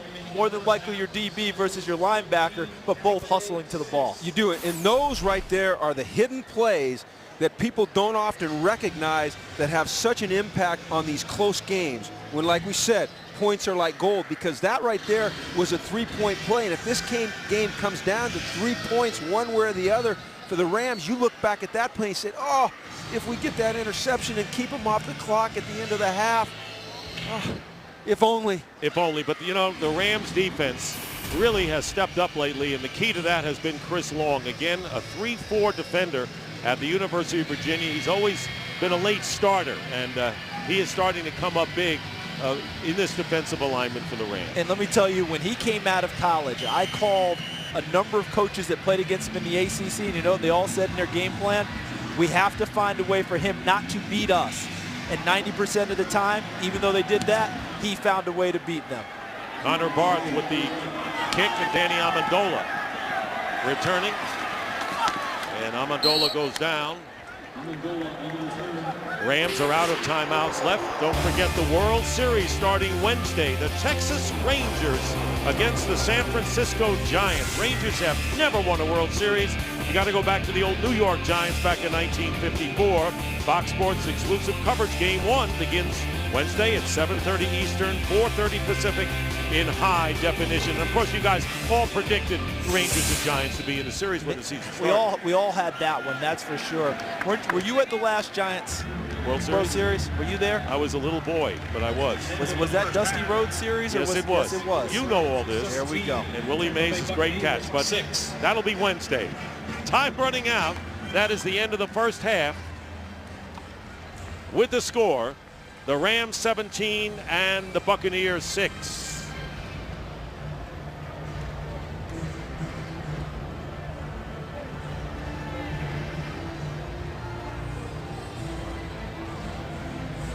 Be interesting to see what the Buccaneers will discuss at halftime to come back in this game. They better discuss how to stop the run. Jackson picking up 74 yards and breaking the all-time rushing record for the Rams. Trying to win on the road for the first time in a couple of years.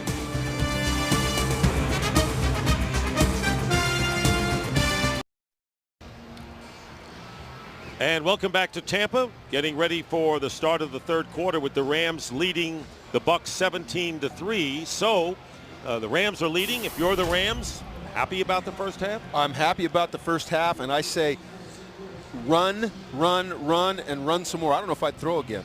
Okay. Yeah, if I'm the Buccaneers, obviously I'm unhappy about the first half, but I think offensively, I'm not going to be able to run the football. We have not established that, so my run game has to be swing passes, screen game to the wide receivers and running backs, and Josh Freeman now has to come up big, and you're telling your wide receivers, you've got to win all the battles now because we're not going to be able to run the football. That's what the head coaches say up here. Let's see what the game says as we get set for the kickoff. And the Rams will get it first. Danny Amendola caught his first touchdown pass of the year, returning this in stride from the 4-yard line. Here is Amendola cutting to the outside. He's fun to watch, and he is down at the 40-yard line by Kukovitis. A 36-yard return. Guys, Danny Amendola, the reason I think he's a good returner is he wins these returns early. What I mean by that is he's always just trying to get upfield. No shaking, no dancing when he catches the football. On his first 2 steps, he's underway, trying to hit the hole and hit the crease, and off he goes. The scouts would say, and it's a cliche, that guy's just a football player. Yeah. First down at the 40-yard line. Bradford handing off to Steven Jackson, and he gets tripped up behind the line of scrimmage by Roy Miller, made the initial stop. And no gain on the play. Update on injuries. James Butler, the strong safety for the Rams, out with a knee injury. Preston Parker also has a knee problem. Bradford with 2 touchdown passes. Steven Jackson, of course, set the all-time club rushing record. And, 189 to 87 in total yards. And in the run game, even bigger disparity. 121 to 37 in favor of the Rams on the ground. Second down and 10, and the pass out to the flat to Amendola. And does that count as a pass? That was okay. Let me go ahead and clarify the pass. That was called in the huddle as a run play, but Rondé Barber blitzed off the Rams' left side, so they dumped that little bubble screen out there, and a really nice block by Brandon Gibson on the edge. So you know what? Let's call that a run. It's essentially a run, a long handoff, just sticking it out there for him, and Gibson's block. Good read by Amendola to get to the sideline and gain additional yardage. You said they wouldn't pass, and they haven't yet technically. not by our way of doing it. Third down and 4. Out of the shotgun, and there's the pressure on Bradford, and the pass incomplete. Laron Robinson downfield, and the Buccaneers came up strong up the middle. And I think this is a byproduct of the constantly shifting wide receiver core. Right. Who's in the lineup this week? Who's not in the lineup? Are you getting the right reads? The timing with the quarterback. That was one there where Laron Robinson wasn't even looking for the ball when it was delivered. He didn't recognize the pressure. Didn't know the ball was going to be there that early. Donnie Jones will kick, and Michael Spurlock is back deep. Good kick. Spurlock at the 5. And the Rams, with a flag down, make the play. However, penalty marker down, thrown from behind the return man at the 8. We haven't talked much about penalties, but penalties are absolutely killing Tampa right now in terms of field position. Illegal block in the back. Number 35 of the receiving team during the return. Half the distance to the goal. First down. So that's the rookie Cody Grimm. There it is.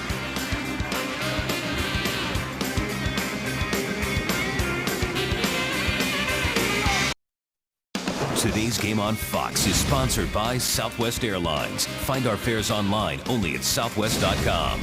By Visa. More people go with Visa. By Dish Network. And by Bud Light. It's the sure sign of a good time. Here we go. Great view of the Buccaneers vessel here. Buccaneers looking to get something going on offense. They have a long way to go as they start from the 5. George Selby, Jamel Cudjoe, Darrell Scott, and Chris Long, 2 rookies amongst the 4 up front for the Rams. And here's LeGarrette Blount. Gets almost 8 yards on the play with Davin Joseph with a solid block on the play. And Blount, who was inactive last week, picked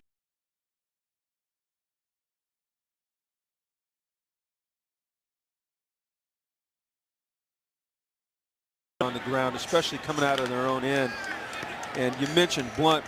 You're not going to see a lot of throws with this guy in because he's not up to date on their protection, but he can pound it up in there as a runner. 2nd down and 2. And they go to Blount again, and he'll power his way for the first down. And another flag is thrown right at the line of scrimmage. Holding. Offense number 62. 10-yard penalty. Half the distance to the goal. Second penalty charged to Ted Larson, the left guard, who is the undrafted rookie from North Carolina State, starting today because Kedrick Vincent, the left guard, out with back spasms. Larson was a defensive tackle his first 2 years at NC State before they moved him over to center. And that's really been his training at center. He played mostly guard in the preseason.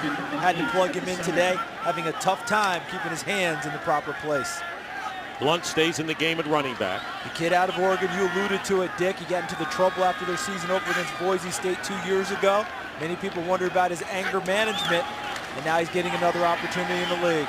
Play action pass, and it is nearly intercepted as James Laurinaitis. Kellen Winslow was the intended receiver, and Laurinaitis, among other teammates, nearly got the ball away. These linebackers from the St. Louis Rams are having a nice day closing on the football and pass coverage. Laurinaitis recognizes, runs back to his zone, gets his head around in time to almost intercept the pass intended for Winslow. Couldn't get a better chance than that, Charles. So it's 3rd down and 7 from the 7. Cadillac Williams checking in at tailback. Partner, you go ahead and heat him up here in this situation. You go after him? No. The drop Not when you got him backed up. Wait for another day. From the 1-yard line, there's the pass caught by Kellen Winslow, and that will be a first down. Clutch pass from the goal line by Josh Freeman, and a first down, picking up 10 yards to the 17. That was a good read and a good throw by Josh Freeman because they were showing pressure, Charles, like you talked about, but they dropped back into that 2 deep, and this time he zinged one in there with some authority, and that's what he's got to be able to do.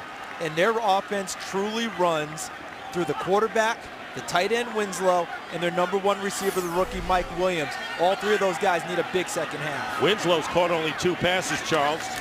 Freeman 8 of 17. They go to the ground to Blount. And the Oregon rookie trying to leap over some Ram defenders winds up a yard shy of the first down, picking up 9. There's the offense today for Tampa Bay. The 3 key cogs to their offense.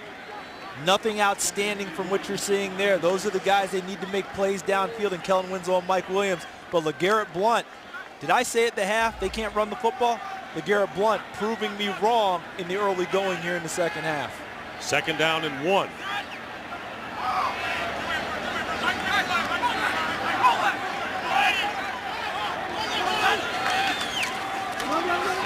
Handoff to Blunt. First down. Stays on his feet and gets close to the 40-yard line. They are running effectively. Maybe, Charles, because the Rams think it's going to be all pass, he gets 12 on the play. And the thing that I like about what I'm seeing from LeGarrette Blunt is he comes as advertised, Jim.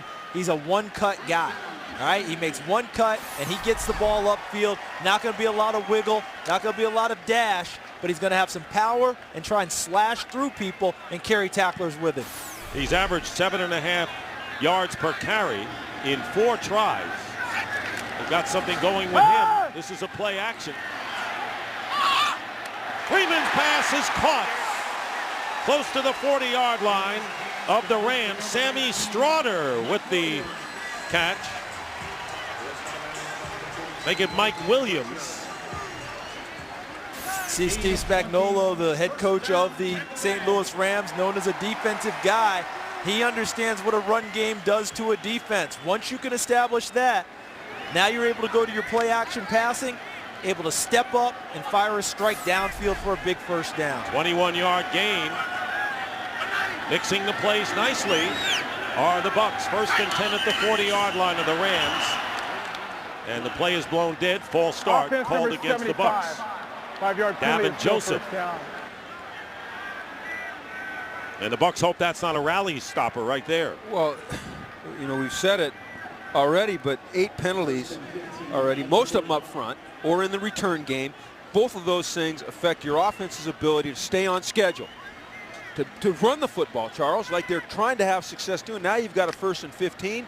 Do you hand it off to Blunt and try to get back to 2nd and manageable? Do you have to drop back and throw? It just limits what you're able to do as an offensive play caller. So now it's 1st and 15. Ball back to the 45 of St. Louis. And here's Freeman's pass, tipped away, intended for Ben. And defending was Kevin Dockery, who lost his helmet in the process. I don't think you can cover anyone any better than this. Watch Kevin Dockery. You got 5 yards for your initial collision. There it is. Now he's running at the hip and pinning Aurelius Ben to the sideline. Well done by Kevin Dockery, who is all of 5'8", 188 pounds. And Dockery wants to know, hey, why isn't there a penalty for my helmet coming off? Aurelius Ben checks in at 6'2", 220. Kevin Dockery backs down from no one. 2nd down and 15.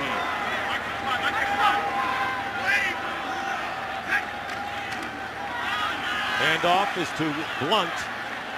And he pushes the pile and gets about 3. Once again, though, it goes back to the 1st down false start. And they feel they have to throw it on 2nd down. They throw incomplete, and now they're facing another 3rd and 12.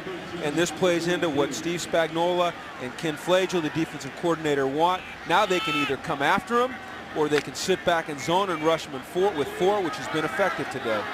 Strawder and Williams line up to the right. Looks like heat this time, Charles. They're all up there giving that impression. And Freeman they know now it. checking. Yeah, they're coming. 3rd and 12. Here they come in the quick pass, and it's caught by Mike Williams, and he dives forward to the 35-yard line where Bartell makes the tackle. 7-yard pickup, and 4th down coming up. And coach, what you have to have when you heat people up is what when the ball's completed?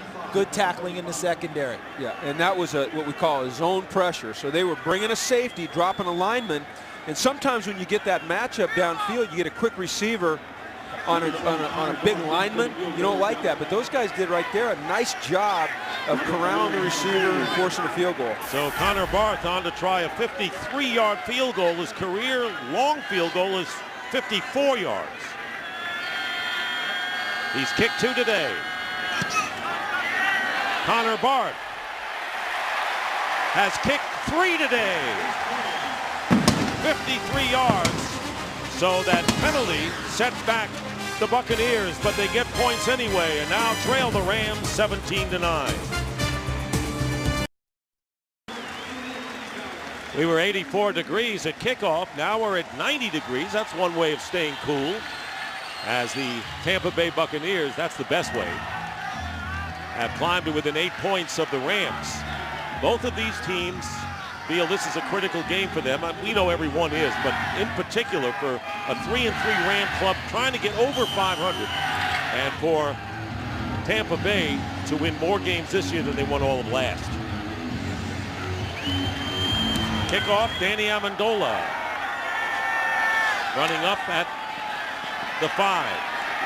And a great tackle made by number 41, Corey Lynch, on special teams. Gets a rise from the crowd. Meanwhile, Steven Jackson is doing everything he can to stay cool. Hey, I got the record. I'm cool. Today's game on Fox is sponsored by Verizon, the official wireless service provider of the NFL. Well, the Tampa fans a little revved up right here. They were on the 5-yard line, and they ended up with a field goal. And then special teams play on the ensuing kickoff, and the Rams starting from the 15.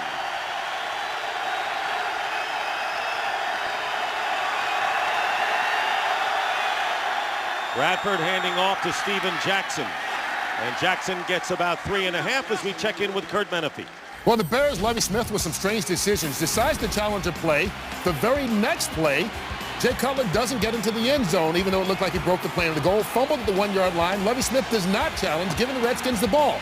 The defense bails him out. DJ Moore, interception for a touchdown? No. Redskins call for delay of game. Washington holds onto the ball. Chicago leads at 14-10, but we're wondering, Dick and Charles, why wouldn't Lovie Smith call a challenge fumbling at the 1-yard line? Boy, a lot happened, and Lovie knew what he was doing. Hand off to Kenneth Darby, and Darby gets to the 19-yard line, and Steven Jackson over on the sideline for the Rams came out of the game, a 1-yard pickup. Looks like he was shaken up. You got the first down carry. Goes into that pile. A lot of Buccaneers there to bring him down. A little shaken up. 3rd down and 6. Can the Bucs stop the Rams here? Here comes pressure. Bradford, short drop, completes the pass for a first down to Brandon Gibson. And Gibson carries up to the 30-yard line after the catch. A clutch 3rd down pass by Bradford. What a great job by Bradford there. Tampa brings pressure off of his right side. He immediately finds the one-on-one to the wide side of the field. Just a little pitch and catch with Gibson. See a little growth in Gibson too, Jim, because this is a guy who was inactive first couple games of the year because he wasn't blocking, wasn't participating well on special teams. He's gotten the message. 11-yard gain, first down at the 30, and there is a fade. And Gibson again, the intended receiver, but well covered by E.J. Biggers. Second time today, Biggers has been right on the defender with a similar play. Yeah, once again, and I keep alluding to this, but these are called run plays in the huddle. But they get press corners outside. They get an 8-man box, which is tough to run against, although they've had some success doing it. And so he's taking some shots downfield. Now, I'm not sure the Rams staff wants that. I think with the success they're having on the run, that they prefer that Sam just stick with the play that's called. Denario Alexander, who was a hero last week, is wide to the left on 2nd down and 10. Not going there, and this pass is no good, out of bounds. LaRon Robinson was the receiver. That was just a plain miss by Sam Bradford. And what I mean by that is, as he came out on the bootleg, instead of trying to throw the ball to keep his guy on the run, he's so wide open, just stop the receiver in his route with the throw. Just put it on him, make him stop, catch the football, you have a big game. Instead, he's trying to keep him moving and going forward. Ball goes out of bounds because it sails on him. Yeah, he hurried the throw. He just hurried. He's so open, I got to get it there, so he hurried it. Jackson remains on the sideline, 3rd down and 10. Kenneth Darby, who was with the Buccaneers 3 years ago, going out as a receiver, and this pass is drilled incomplete. It was intended for Amendola, and E.J. Biggers, who is playing a big game as a nickel back, forces the Rams to punt. Remember, he started the season opener for Aqib Talib, who was suspended in that game and had a nice ball game in their opener against Cleveland that they won. 6 tackles, broke up a couple of passes, had an interception. Spurlock is back. Donnie Jones will kick it away. 5 minutes left in the 3rd.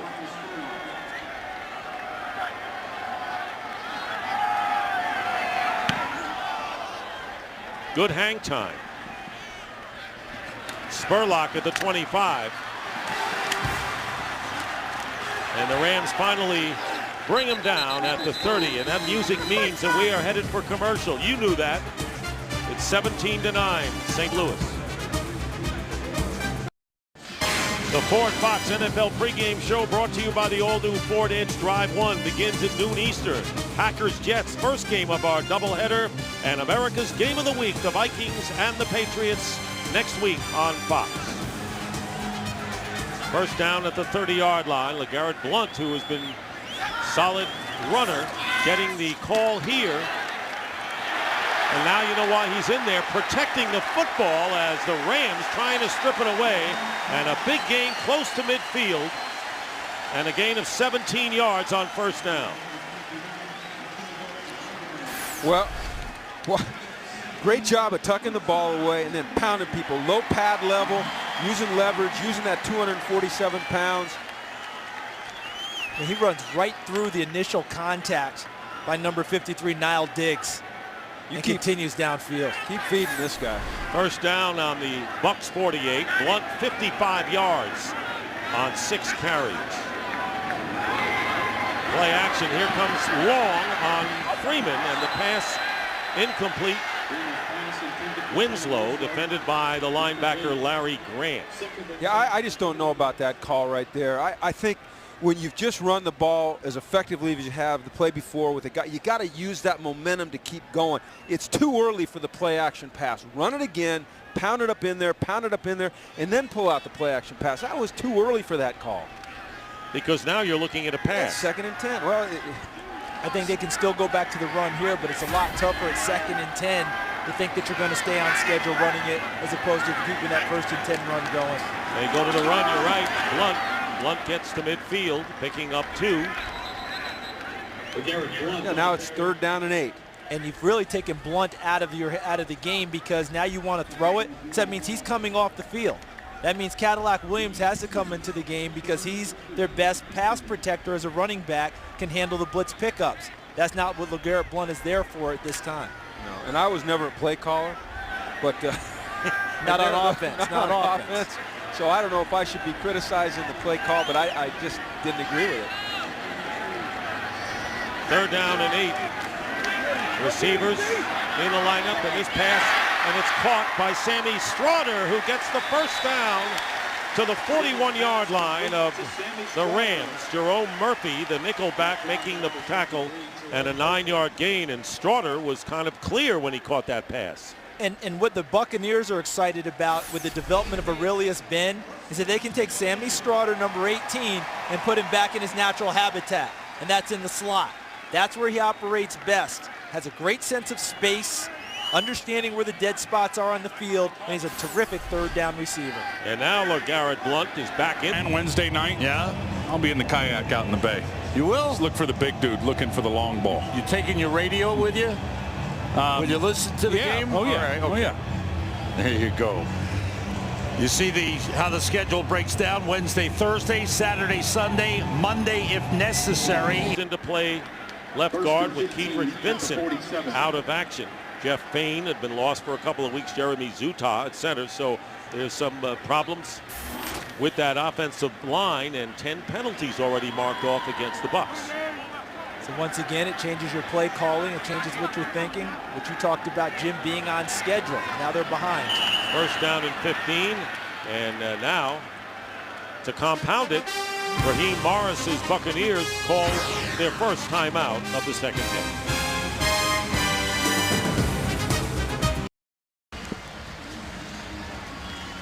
Rams leading 17-9. Bucs calling a timeout, and looking at the facial expression of Steven Jackson, it looks like he may be ready to come back next time the Rams have the ball. First down and 15 on the back on the 47.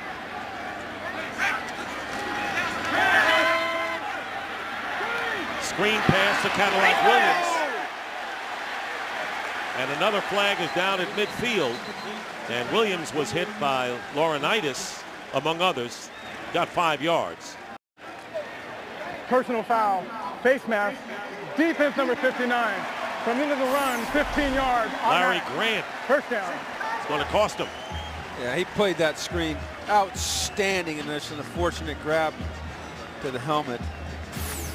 Two linebackers missed him.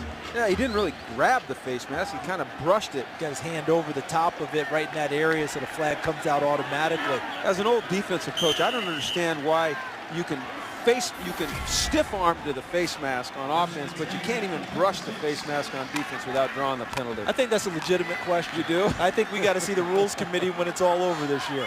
Tampa Bay coming back a bit in time of possession, making an impression down by 1 score. 8 points. It's a first down. Freeman.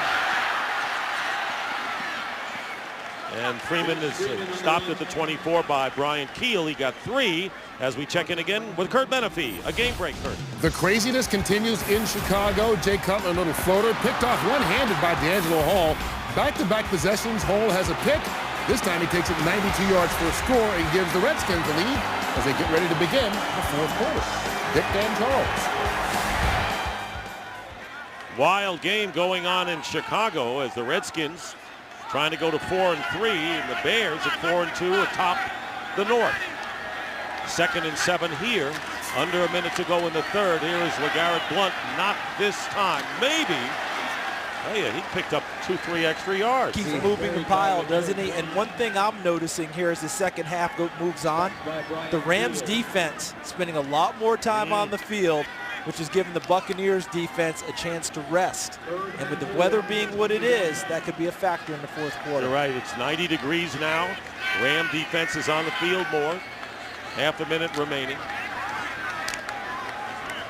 Already the Buccaneers in field goal range. 3rd down and 4.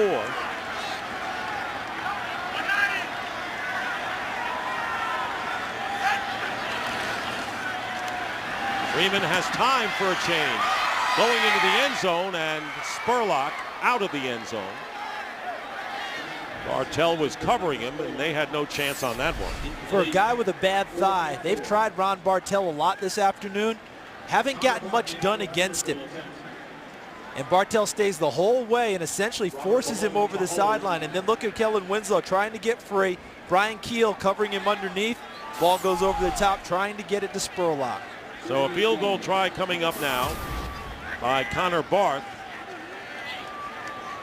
Barth has kicked 3 today. This will be from 38 yards to try to bring the Buccaneers to within 5.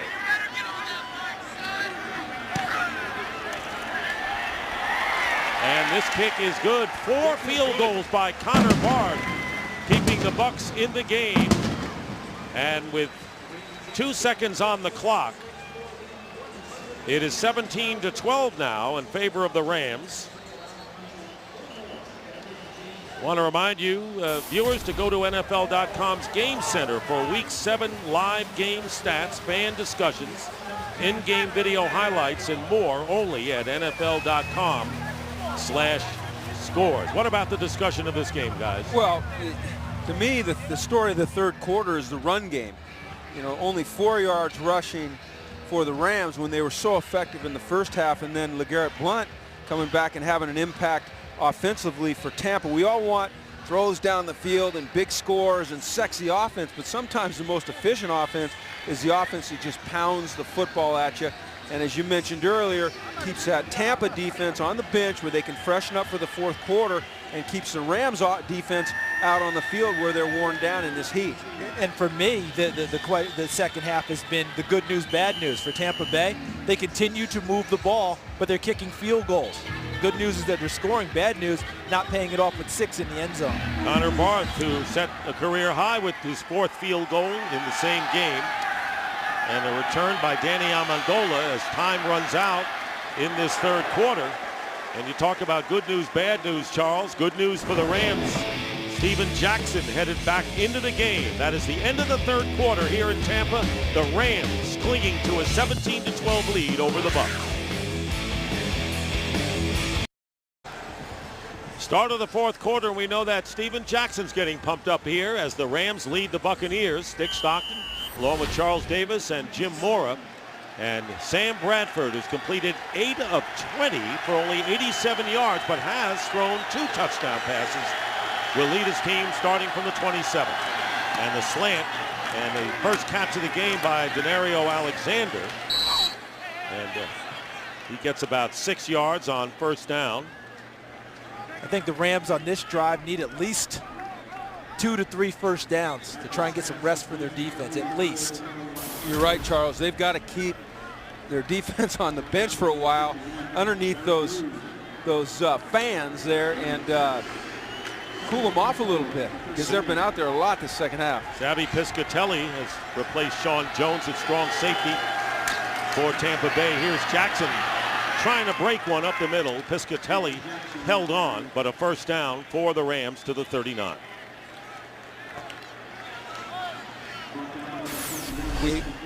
This guy here, we talked to Barrett Ruud on Friday, and he was so impressed with Steven Jackson's ability to be strong on his 30th carry. Actually, he said he's even stronger on his 30th carry than he is on his first, and you saw an example of it there. 16th carry right here for Jackson. Look at him move that pile and gets about 9 yards to the 49-yard line. So Jackson, who got a little rest, looks as spry as ever. Let's take a look at the Rams' offensive leaders today. Bradford with 2 touchdown passes. Steven Jackson, 92 rushing yards, and of course the all-time leader breaking Dickerson's mark. And Danny Amendola, an all-round game for him. Yeah, the yardage not listed there is his kick return yardage, that hit those hidden numbers. 2nd down and 1. Jackson diving, got tripped up, but he appears to have the first down right at midfield. And you saw Steven Jackson's numbers. That's essentially what he's averaged per ball game total offense since about 2006, somewhere around 121 yards per game. Run it, catch it, picks up the blitzers and blocking, the complete back. The complete back, maybe the most complete back in the National Football League when you combine, like you said, rushing, receiving, and blocking. He's averaged 5.5 yards per carry. And a false start penalty this time against the Rams. False start. Offense number 79. 5-yard penalty is still first down. It's John Greco, who came in to play right guard for Adam Goldberg in the first half. Early here in the fourth quarter, and the Rams leading by 5. Rams have lost 12 of their last 13 on the road. Their last win was last November at Detroit, away from home. 1st and 15, back on the 45, and here's Jackson. Rondé Barber coming up to make the play after a pickup of 2. Rondé Barber again, that time playing nickel, coming off the blitz on the slot, smelling out the run and making the tackle from. The guy is so amazing. The things that he can do, the versatility he shows, the instincts that he has, not only in the pass game but in the run game. A certain Hall of Famer, and essentially playing the linebacker position right now in their nickel defense. What they need now is that defensive front to get upfield and be disruptive, whether they decide to run it or throw it. Get upfield and make a play. Sacks or interceptions, he's unique. 2nd down and 13, pressure on Bradford going up the middle, and this one is caught by Daniel Fells, and the first catch of the day for the tight end, and he gets back into Tampa Bay territory at the 48, actually the first time on this series, and it's the Rams' first time in Bucs territory in this second half. 3rd down and 8. Amendola in the slot is always a prime target on a 3rd down for the Rams. There he is on the right.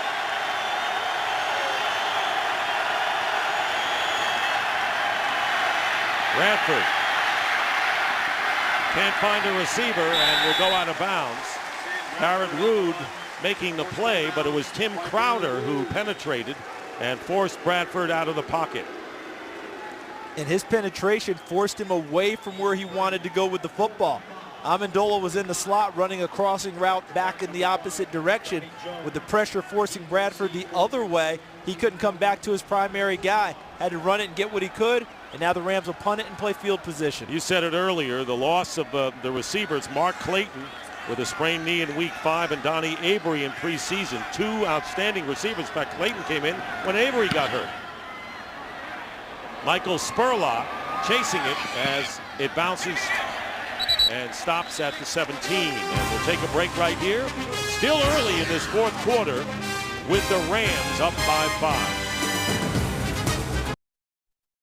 Today's game on Fox is sponsored by Windows 7. By Taco Bell, think outside the bun. And by Geico. 15 minutes could save you 15% or more on car insurance.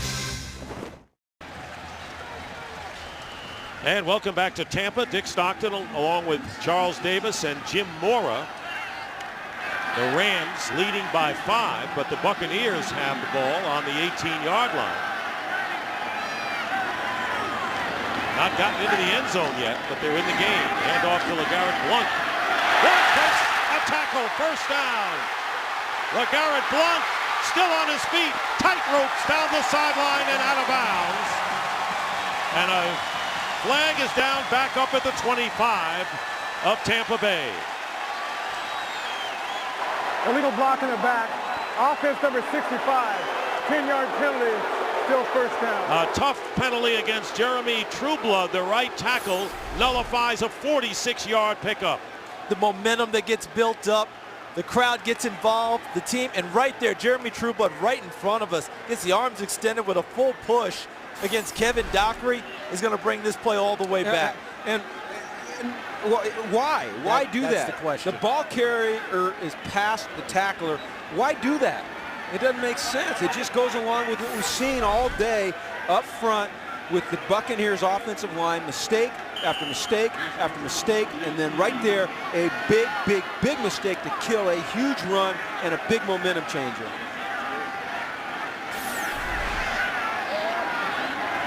So first down at the 18 after the penalty.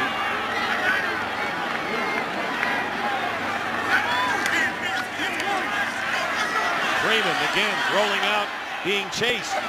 And this pass deflecting off of Williams, and the defender in front of him was Niall Diggs. Screening him, it looked like. How about Niall Diggs at his age being able to cover ground like that? That's very impressive, isn't it, Charles? It was. He really ate it up going after the football because Josh Freeman went to the second level on the throw, decided not to go to the short route, tried to drop it into the secondary, so it floated a little bit trying to get to Mike Williams, and now Diggs closed on it and knocked it away. Second down and 10 on the Bucs 18. 5 minutes elapsed here in the fourth. Here's LeGarrette Blount. Finally pushed back for a loss on the play. Blount had gained 73 yards prior to that handoff, and Niall Diggs, who was downfield defending the pass, now stopping the run, no gain. Remember, that play got called back, but they weren't quote-unquote behind the chains. As we look at the last 3 possessions of the Buccaneers, both resulting in field goals. What I mean by that is it wasn't 1st and 25. It was 1st and 10 because it became a spot foul, and they threw the ball on first down. Now they go run it on second, get nothing. It's 3rd and long. So the last 3 possessions were field goals, 3 of them, and now they're working here at 3rd down and 11. Losing 46 yards as a result of that illegal block. Pass caught by Winslow, and he'll be a 2.5 yards shy of the first down. Keel makes a big play there to prevent Winslow from edging forward, and Tampa Bay will have to punt. And Jim, what I saw there was Tampa 2. I was going to say that, Charles. That, you know, everyone talks about what is Tampa 2 defense. Tampa 2 is 2 deep safeties, 5 underneath linebackers, with your middle linebacker having to take that short to deep middle area of the field. And they played Tampa 2 as well as Tampa ever played Tampa 2 right there. Robert Malone kicking to Danny Amendola, but he's angling it away. Doesn't want to go anywhere near Amendola, and the kick going out of bounds. And they will mark it. Still walking upward at the 33. Timeout. Wednesday, it's game 1 of the World Series as the Rangers make their first ever appearance in the Fall Classic against Tim Lincecum, and the Giants still looking for their first championship since moving to San Francisco. Play action.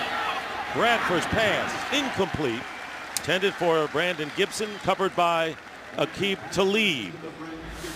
So talk about stars. How about Cody Ross coming over from the Marlins in August, the NLCS MVP, played great against Atlanta as well. Juan Uribe with the home run in the 8th inning in the deciding game. Had 2 game-winning RBIs in that series. And Brian Wilson, 3 saves in the 4 wins as the Giants move on beating the Phillies. Yeah, Brian Wilson too clean-shaven in that one, isn't he? Yeah. Did he have a playoff beard going? 2nd and 10. Here's Jackson. Steven Jackson runs right into Styles White. All right, let's take a look here. Let's see if we can get a little something here for Brian Wilson. Almost got a little hockey thing going. Got a dark the pen? beard, the whole thing. There It's he like is. Santa Claus there. Bam. Brian Wilson ready to go. Going to be quite a series. Texas Rangers, tough batting order, and Cliff Lee, who's never lost in postseason. It all starts Wednesday exclusively on Fox. 3rd down and 7. Bradford's pass, and it'll be shy of the first. Well, let's see. Forward progress for Laurent Robinson indicates the first down. Looked like he was shy. This could be a good spot for the St. Louis Rams, and the blitz pickup allowed Sam Bradford to deliver. Talib defended, and one official indicates that they were a little shy of it, but it'll be a first down for the Rams. And Laurent Robinson did a nice job going down with his body and shielding and taking that football into his chest. How about the throw? Zip. From the 42 of St. Louis. Play action. Pass caught by O'Mananui. Getting there. You got Illinois Mike.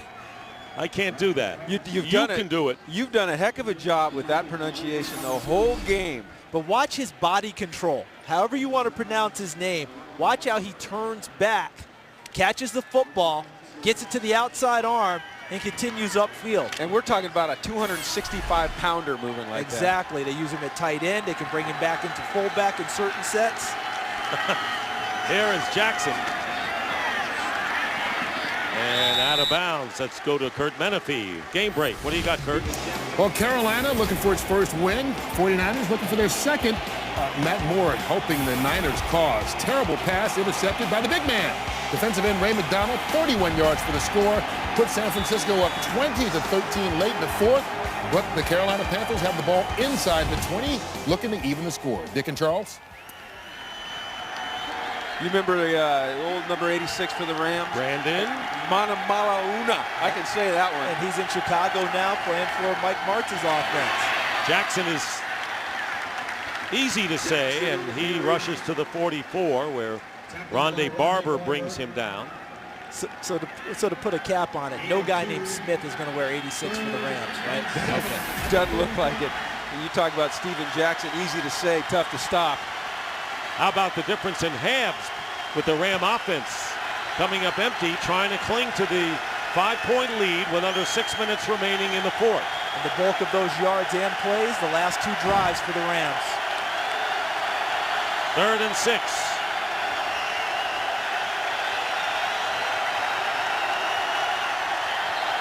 And a late snap and a false start. So it'll be False 3rd start, now. Offense, everyone but the center. And 11. 5 yards, 3rd down. Everyone but the center. And Pat Shermer had told us when you go on the road, part of being effective on the road is handling your communication, dealing with crowd noise, and taking care of all the other small details that go into a game plan. On that play, they must have allowed that to affect them as we look at the false starts. They're 15th, the most in the NFL.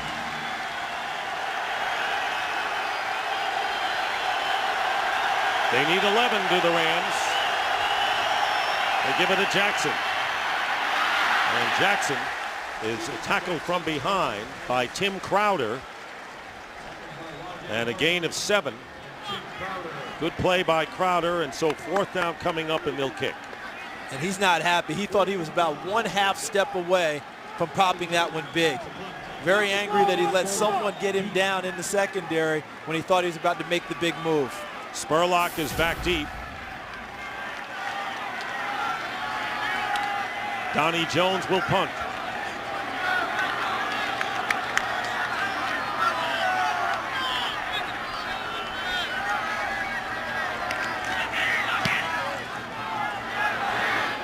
Fair catch called for by Spurlock at about the 18-yard line. So Josh Freeman. 4 of his 6 wins have been fourth quarter comebacks. Can he do it again?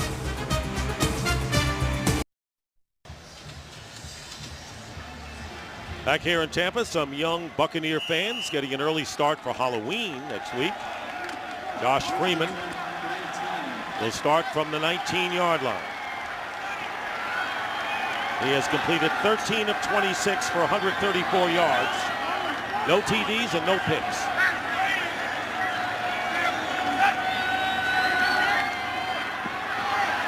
Going underneath to Cadillac Williams, and Laurinaitis puts him down in a hurry. 3-yard gain. The good thing the Buccaneers have going for them is that they have a full team that believes in what Josh Freeman gives.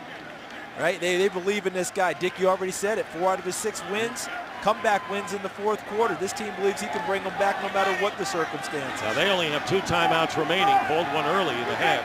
2nd down and 7. Here comes the pressure, and this one's caught by Winslow, and Winslow should have the first down just shy of the 30.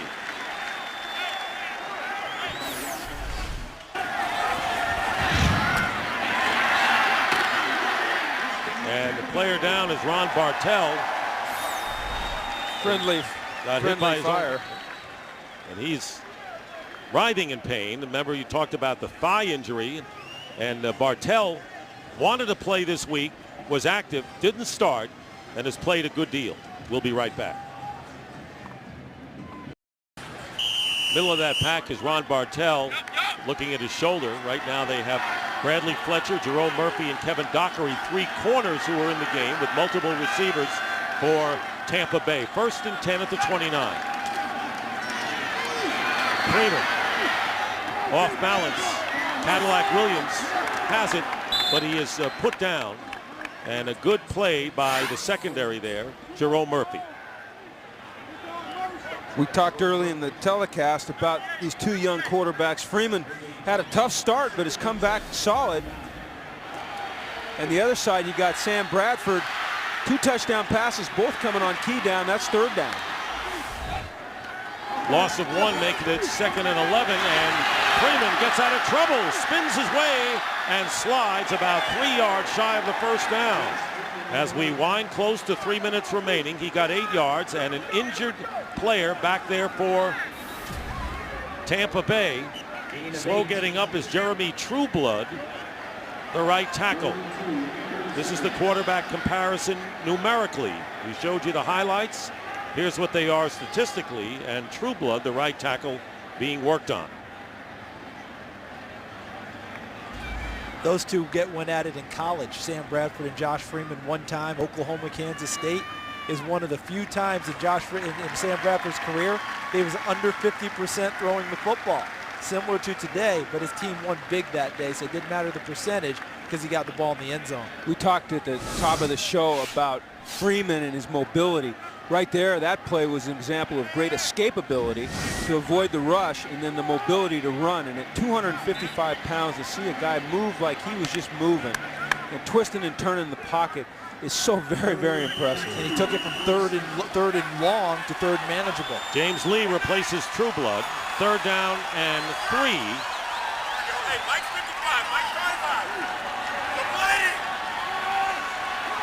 Huge 3rd down play, and the handoff to Williams. First down, Cadillac Williams at the 47, and he gets hit by a Togway hard, but he gets 10 yards, does Cadillac, and a first down for the Bucs. 2.5 minutes to play and 2 timeouts left, trailing by 5. How fun is it to watch Freeman operate in this situation? Very cool, not rushing, and this pass is going to be, let's see, no flag? No. The defender had his back to the field, and that was Bradley Fletcher. Didn't make contact, and that's the saving grace for him. And you see Josh Freeman talking to Jeremy Zuttah in the huddle there. That ball floated back to him on the shotgun snap and threw off the timing of the play. Fletcher able to get a hand up and make a play. A lot of people say he didn't have his head around, so it should have been interference, but he was able to make the play. I don't think there should have been a flag warranted there. There's no such thing as face guarding in this league. That's a misconception, and there was no contact. So it doesn't matter where he's looking. Second down and 10.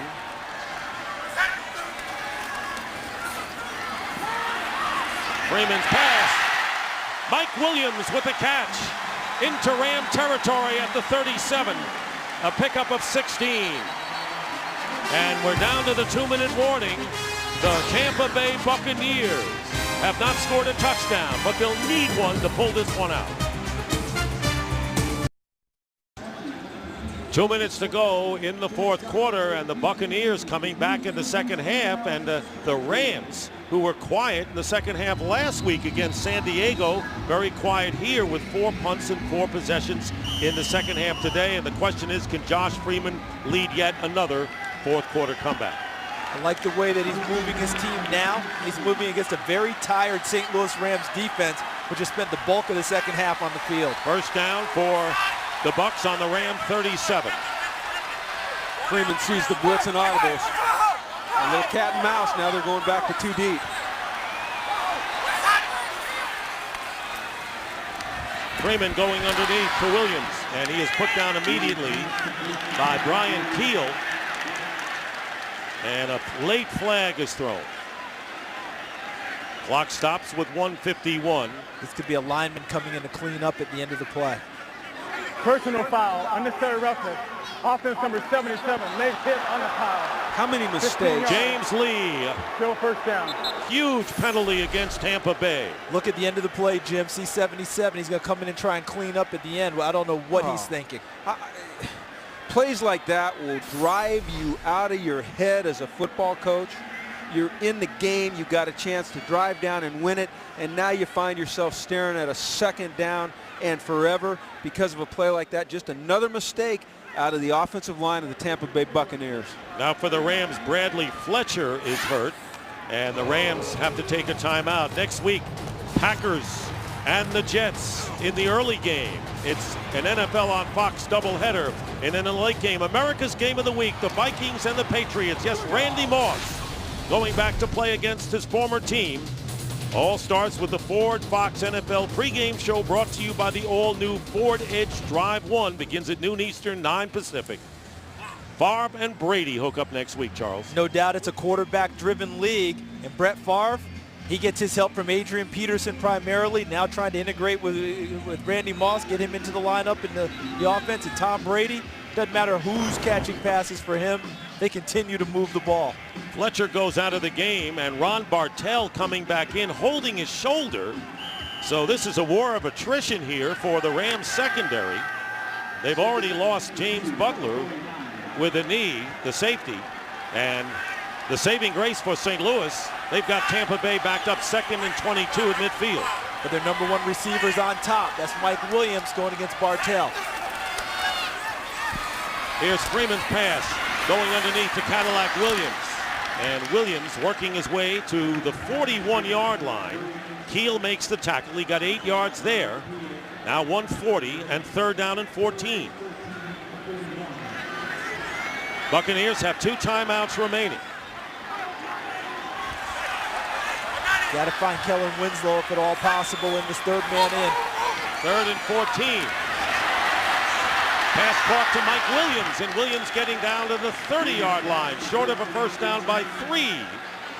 When do they call the timeout, Right Jim? now. You call the timeout right now. It's 4th down and 3.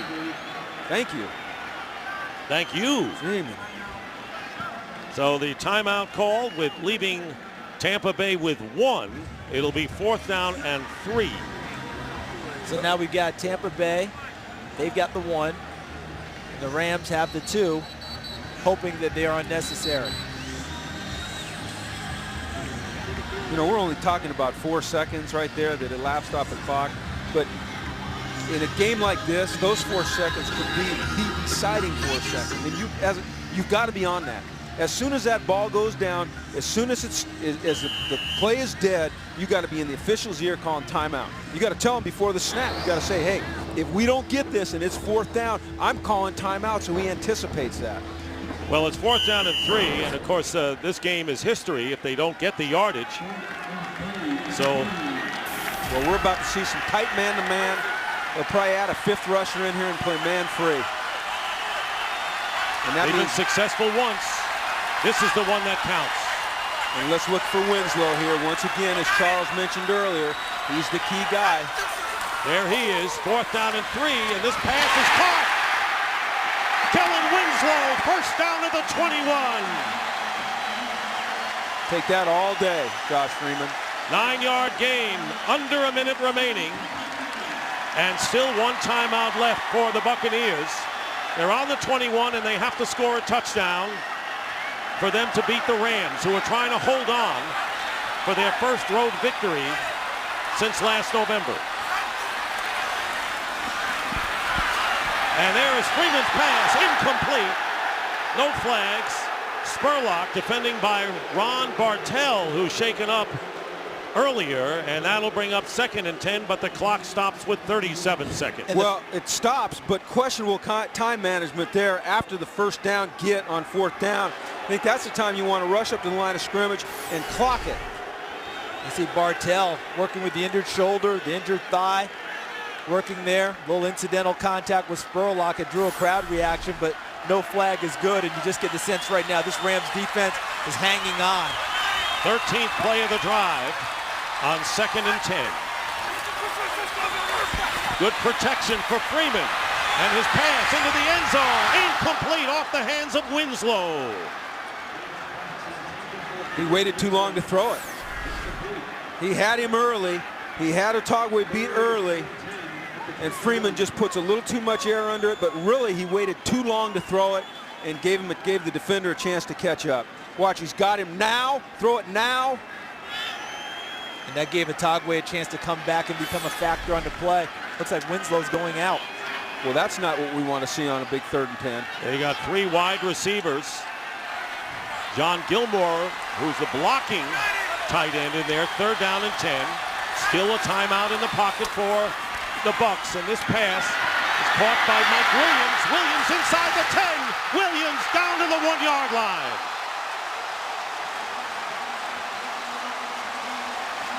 And the clock stops with 20 seconds to go. And the Buccaneers will use their last timeout. It'll be 1st and goal. They'll mark it at about the 1.5-yard line. You mentioned the Rams defense wearing out a little bit, Charles. I think this is a good indication of it here. They just didn't have the legs to redirect, and Williams beats him back to the inside. Breaks a tackle, very strong as he gets upfield, very deft, and he breaks through Dahl's tackle before Laurinaitis able to capture him just before the goal line. So Laurinaitis saved the touchdown there. The question is, can they save the touchdown again? 20 seconds. How many plays, Jim? No timeouts.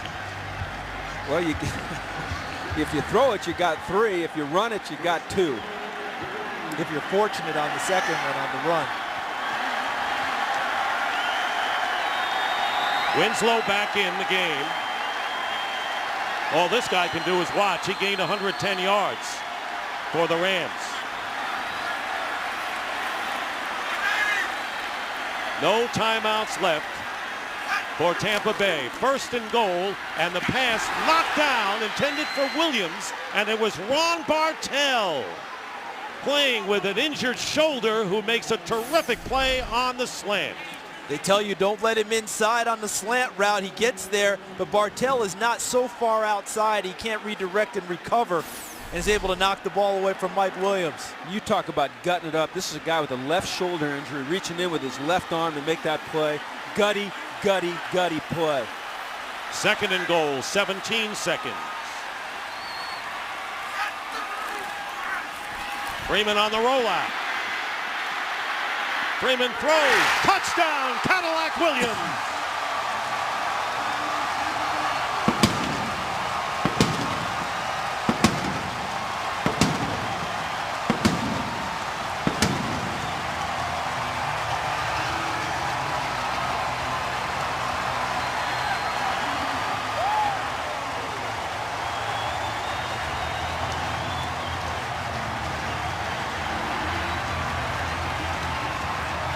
And the Bucs will go for 2 here.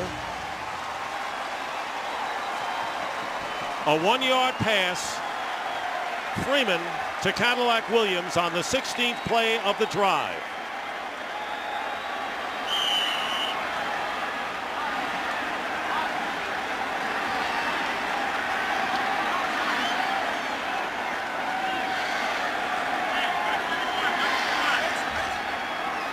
Trying to give Tampa Bay a 3-point lead.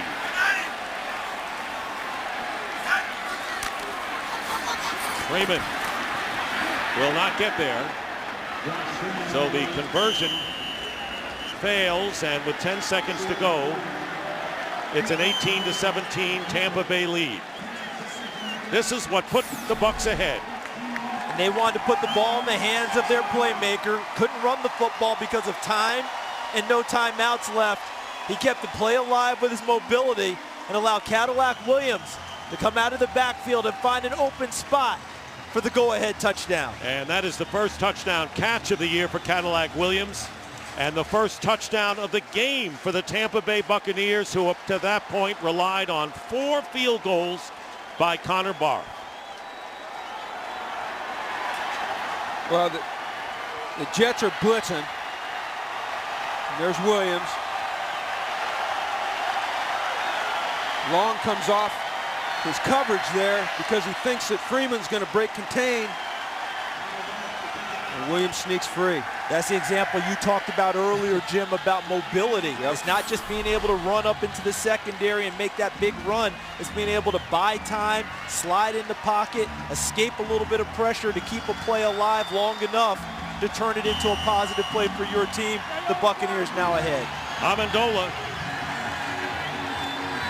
And you know they're not going to give him a good kick to return. They're going to kick it deep. Amendola from the 2. Goes down, but the Rams will get another chance with 5 seconds to go. Quincy Black on the tackle. And they've got one last play here. So the Tampa Bay Buccaneers turning it around dramatically from the first half to the second half, and once again the Rams slumbering in the second half. And it was a couple of weeks ago where the Rams had a chance to finally get over 500. They're at 3-3. They were 2-2. Lost at Detroit.